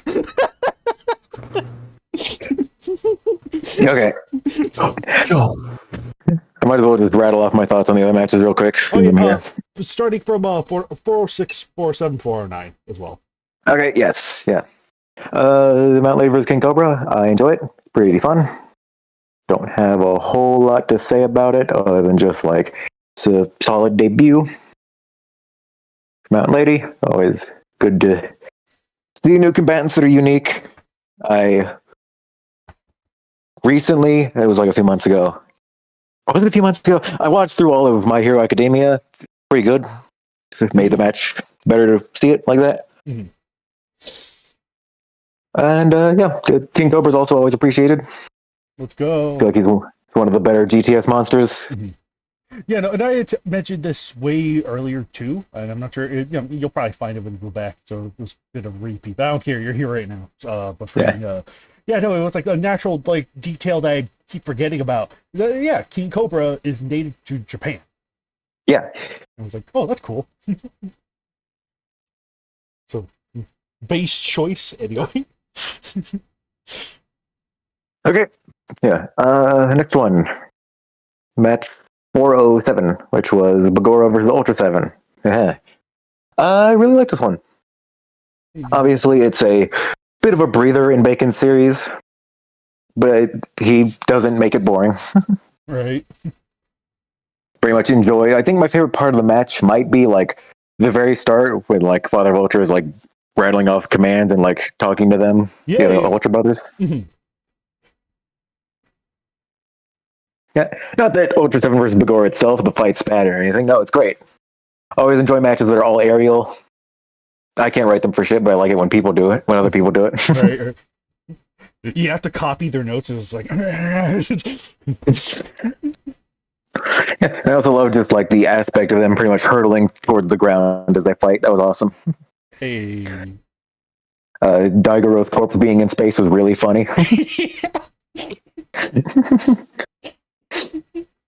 That was epic.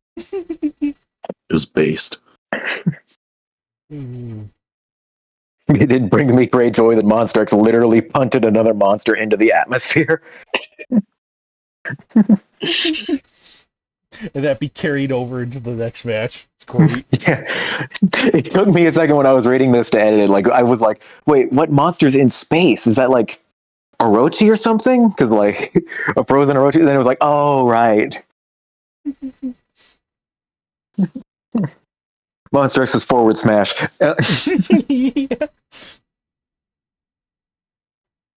Yeah. 409. I really enjoyed this one as well. Let's go. I liked okay. The banners for 406 and 407 were really good. And I do like both banners for 409, but I noticed something with 409's banner, like the first one, that really bugs me. Oh, what's that?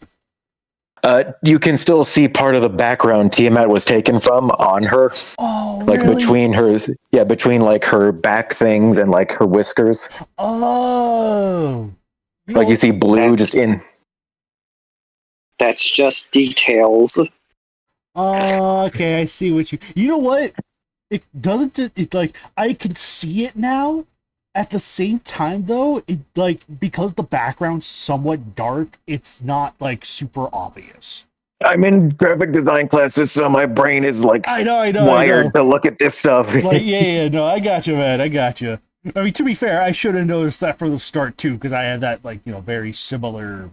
It's like yeah, no, I tend to be very visual, but it's like yeah, no, surprisingly, I don't know how any of us missed that, except for Birdman. Yeah. Is this a conspiracy started by Birdman? And Yeah, both banners are real good looking, and the match itself pretty cool. I think it's funny that Tiamat got killed like a third of the way through her debut. right, it's even funnier. It's even funnier because Mechagodzilla's not even addressed as Mechagodzilla until he fights Behemoth.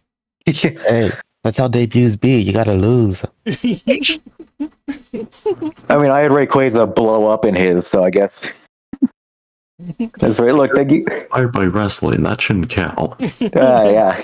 Oh yeah, for all the wrestling I watch, all the WWE I consume. Yeah, my favorite WWE wrestler is Shaq.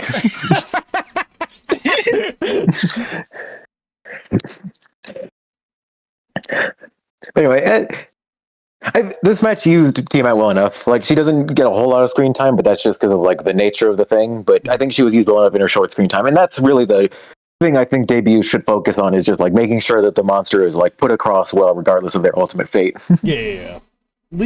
As long as they leave a good first impression. Yeah. Mechagodzilla being underwater, real cool. Epic PUBG reference. Hell yeah, let's go! I also like the usage of the little spine drones. That's cool. Mhm.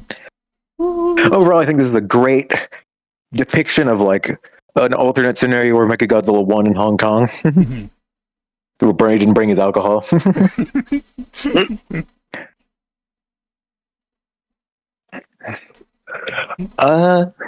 This is But yeah, no. this is the universe where Bernie stayed sober.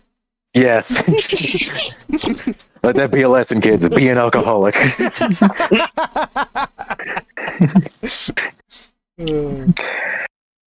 Yeah, no, like, pretty much enjoyed the action in this one. Behemoth put up a much better fight than I was expecting him to. Again, Nagoda freaking killed it with that fight. Yeah, I always love fights. It's a very specific thing, but I love fights where they're falling. Oh yeah, when they fall to the Hollow Earth, good stuff. Oh yeah, that was fun to write. Woo! Yeah, it's hard to do that with Kaiju because usually there's nothing big enough for like a protracted fall. Oh, thank goodness for Hollow Earth. Yeah, your options are either the hollow Earth or the atmosphere. Yeah. Plus, the fun thing with Hollow Earth is if you're falling through the sky, you're gonna hit land anyways. Either way you go. Right. Yeah. Yes. Yeah, I was very confused when Tiamat died early when I was reading this to edit it because I saw on the Google Doc 37,000 words. Dude, same here. I thought, okay, the two of them were gonna die early on, and the rest of this was gonna be a story. Yeah. Which is fine. That's a interesting way to frame it. Yeah, I thought Behemoth was just going to last a very long time. Well, But no, it's just a case of, oh, go ahead. I was like, unfortunately for you, that's not the case. Yeah. Yeah, no, just the two matches being in one doc because this was supposed to be one match. Obviously, there's a sequel coming up. It'll be a good time before y'all see that. But Like GBR said, it was originally at 30,000 words, and it's still not done, and that was just a prologue. Right? Like a 8,000 word prologue is what you're reading here. Ugh. yeah, that all said, very good match. You two did a good job. I look forward to the sequel. Oh yeah. Whoa. Like I said, once I get my projects cleared up, I am gonna hop right back into that bugger. This holy crap. Ugh. So, it's gonna be baller. It's gonna be freaking baller.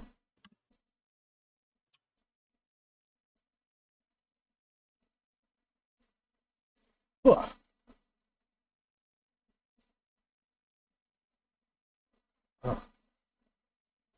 I'm freaking. We're gonna love the picture Ditto posted like Behemoth after an hour waiting for Tiamat to return, but sees a red glow in the water.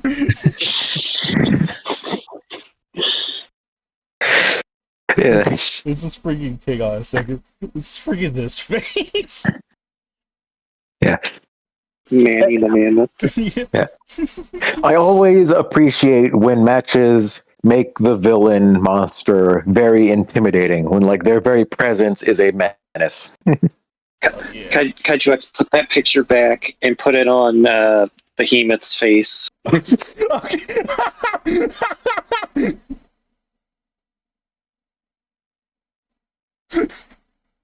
You never know.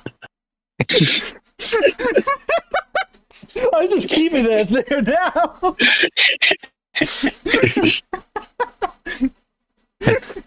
That's basically it. I do want to say a little bit of specific praises for Return of a Good Man as well, just real quick. Is that fine with y'all? Oh, sure. Yeah. Very much loved the backstory of Jack. Thought it was a very unique take on the character. I especially loved the Noctis, Planet Noctis, right? Yeah. Yeah. Yeah, I loved that part. That part was amazing.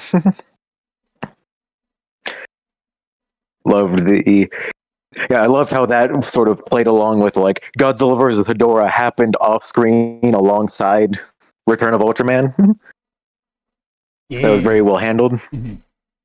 And it's like the sheer terror given to Hedorah is excellent.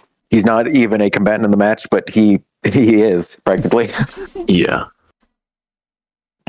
That it was also part of the reason that like we didn't just name it Return of a Good Man because people would be like confused, like, hey, why is Hedorah not a combatant? Yeah. That was another Yeah. element. That was another element to it too. That was like, and I think it works out because it's like I get to maintain the versus element that I wish to maintain. Well, Alex gets a subtitle like he wanted, so it just kind of worked on both. And it made it a lot less confusing when it came to Hedorah still being very story important, but he's not. Well, definitely Hedorah, whatever you want to call it, but it's like still very, very story important, but he's not an actual combatant. It's very much loved Jack and Go's characters here. The self-sacrificing to a detrimental point. Jumping in the way, even when they should be letting other people help. Yeah. Always a good character archetype. I liked how certain things were like recontextualized from Return of Ultraman. Like, I haven't watched Return of Ultraman, I'll admit this. I imagine my experience of the match would have been improved greatly, but I'm still able to like tell what's happening. Like, Yeah. there was a kid who pretty much got killed by like an angry mob because of they were associating with an alien. Oh, And it Go wasn't the just- kid who died. It was the alien mates that was taking care of him. Oh, right, the kid's like digging for the ship. Yeah. Yeah, I like that, and yeah, I got confused with the part. Like, I guess I didn't watch Return of Ultraman, but I remember like being on the sidelines as a bunch of you watched it and like reported on the server. Yeah. And I remember- it's a distressing episode. Well, that I was gonna say, I remember y'all like freaking out because of him like trying to choke out a child to stop an alien invasion. All right. Yeah, that was another episode. Hey. Like, Return of Ultraman's kind of messed up, and it was the '70s, so they just like blazed right past the awful trauma that would probably be ensued, but like not here, and I like that. Hell yeah. Let's go. Yeah, this match makes Return of Ultraman very dark without like being edgy. Does it in a very organic way. Yes. Yes. Thank you. Yeah. The action was pretty good. Obviously, it's not like the main focus, but it was still pretty solid. Favorite fight. Favorite fight. Probably Jack versus Behemoth. Just because, like, Behemoth dies. No, I like how it is trying to. I like the way that the team. I forget their name. Oh, Matt. Yeah, I love how they are trying to. How Matt is trying to just pretty much drive it off because they're told not to attack this kaiju or kill it. Yeah. But then it's like, turns out that's hard to do. Yeah, no, that's actually a really fun situation with that one too. It's like, yeah, Gudon's still fine. It's a fantastic for a conclusion. The Baragon battle is really fun, and I kind of got giddy when Baragon freaking used the heat, body heat ability. It was like based, but I do kind of like the Behemoth match. Out of the 3 fights in this thing, I would say like out of the 3 against the titled combatants, this one I like the Behemoth battle the most because it was like both in terms of the situation that Matt can't kill him because it's like, oh, he's natural, he still has a benefit, but also combined with the turn that the story takes after that. So I think just, yeah, Behemoth's portion is like my favorite like, KWC part of it, if that makes sense. Yeah.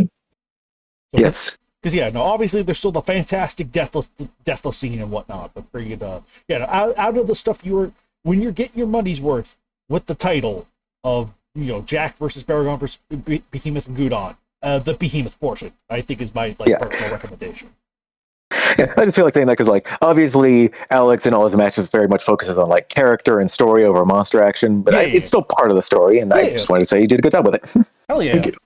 Hell yeah! Let's go! Yeah, very much makes us feel like 3 episodes back to back. I wouldn't even say 3 episodes. It felt like more like 5. Well, yeah, I just Oh, yeah. you can't have an Ultraman episode without a monster fight. Well, they almost did for Ultra 7. JVR sounds like he just broke. And the writer threatened to have every monster show up. Oh yeah. Face, to be honest. Oh gosh. I didn't say anything. I didn't almost say anything.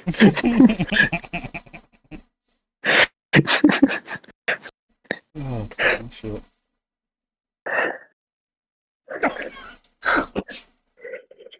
Well, I gotta show that one off too, then, huh? Yeah. Sorry if I sound like dead. Just a bit frazzled. Very busy day today and a busy day tomorrow. For I'm trying though. I'm trying. Well, one day you won't be busy, and that is the day you will look forward to most. It's when I'll be dead. But yes, every match that has been in this podcast was great. Very much enjoyed all of them. The 408 is definitely the highlight, and I think it will be the highlight of the whole year. I say, with Mr. Beast Teameth Oh, taking yeah. front center stage. Gosh, That is cursed in all the best ways. yeah, it really is. Oh my gosh. Oh my goodness.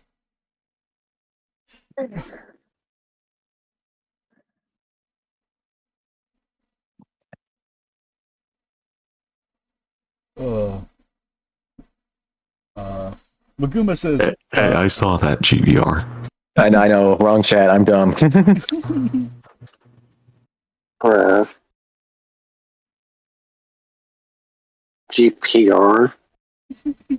Maguma says, random thing, but I totally want a match where Gudon just whips a monster while it's standing over a cliff's edge and falls to its death. Happy Dad funny. Shit happened to Behemoth. I want it to happen to Daigoro. Shit happened to both. Let's go. It happens to He does have two. He has two whips for a reason. Very good. He does it to Goliath and he breaks his horn. No, it's Goliath and Behemoth, right? And then Gudon's whip Oh, no. breaks Behemoth's tusk and it snaps Goliath's horn.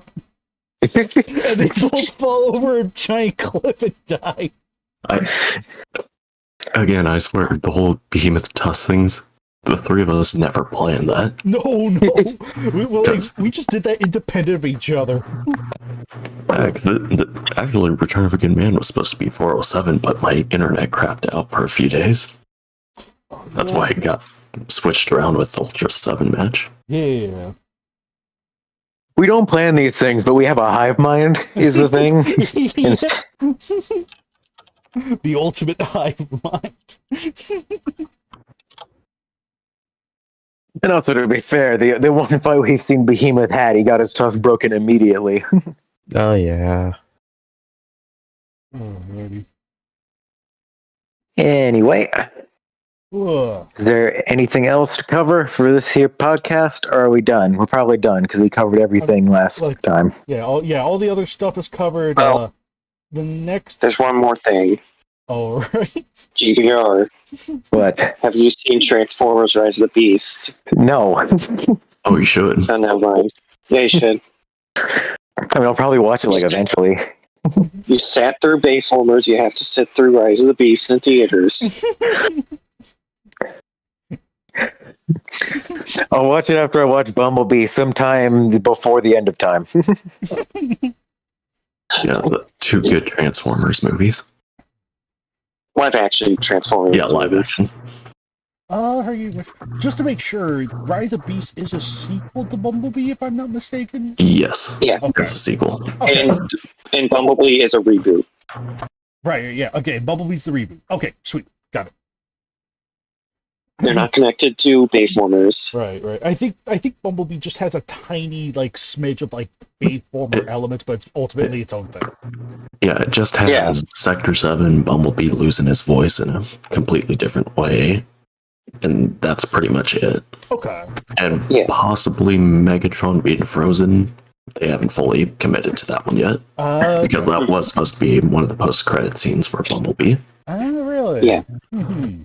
But Megatron would have had a design closer to his G1 appearance. Yeah. Okay. Ugh. Yeah, no, it's I don't think there's anything else too major to cover. It's and I know we kind of covered sort of it wasn't long. It was studio tour, forms of assist, and all that fun stuff. But speaking of which, I need to update studio tour stuff. Just with some of the more recent matches. Yeah. But yeah, no, just other than that, working on projects on the side, and wow, let me see how long.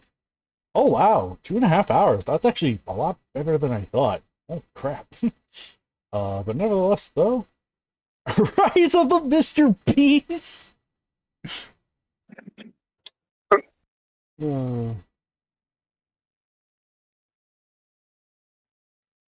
Oh my gosh, but yeah, oh man, but yeah, no, this has been like, yeah, no, next time for KWCC number 100, the next one.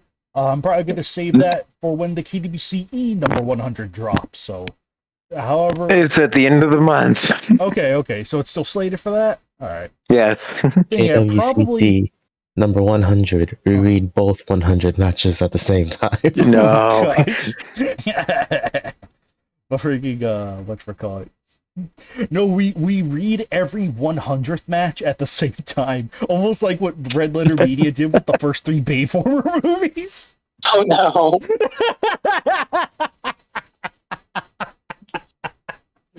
Well, freaking yeah, no, I'm super looking forward to reading. Yeah, no, like I said, I hadn't gotten around to reading the KWCEs I wanted to get to yet, but I am planning to before Match 100 drops. So, they're all stuff that piqued my interest. I just hadn't had the energy to do it. But yeah, no, hopefully next time I'll either definitely have stuff to say in regards to which one? Which one's yours, Godzilla fan?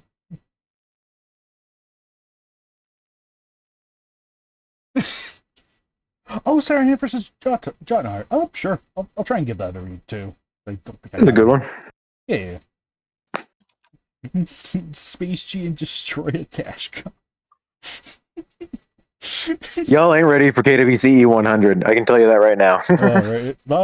I only know a tiny bit, and it's like, okay, yeah, no, this is gonna be a wild ride. You'll see when it's posted. You'll see when it's posted. Yes, that is the perfect answer.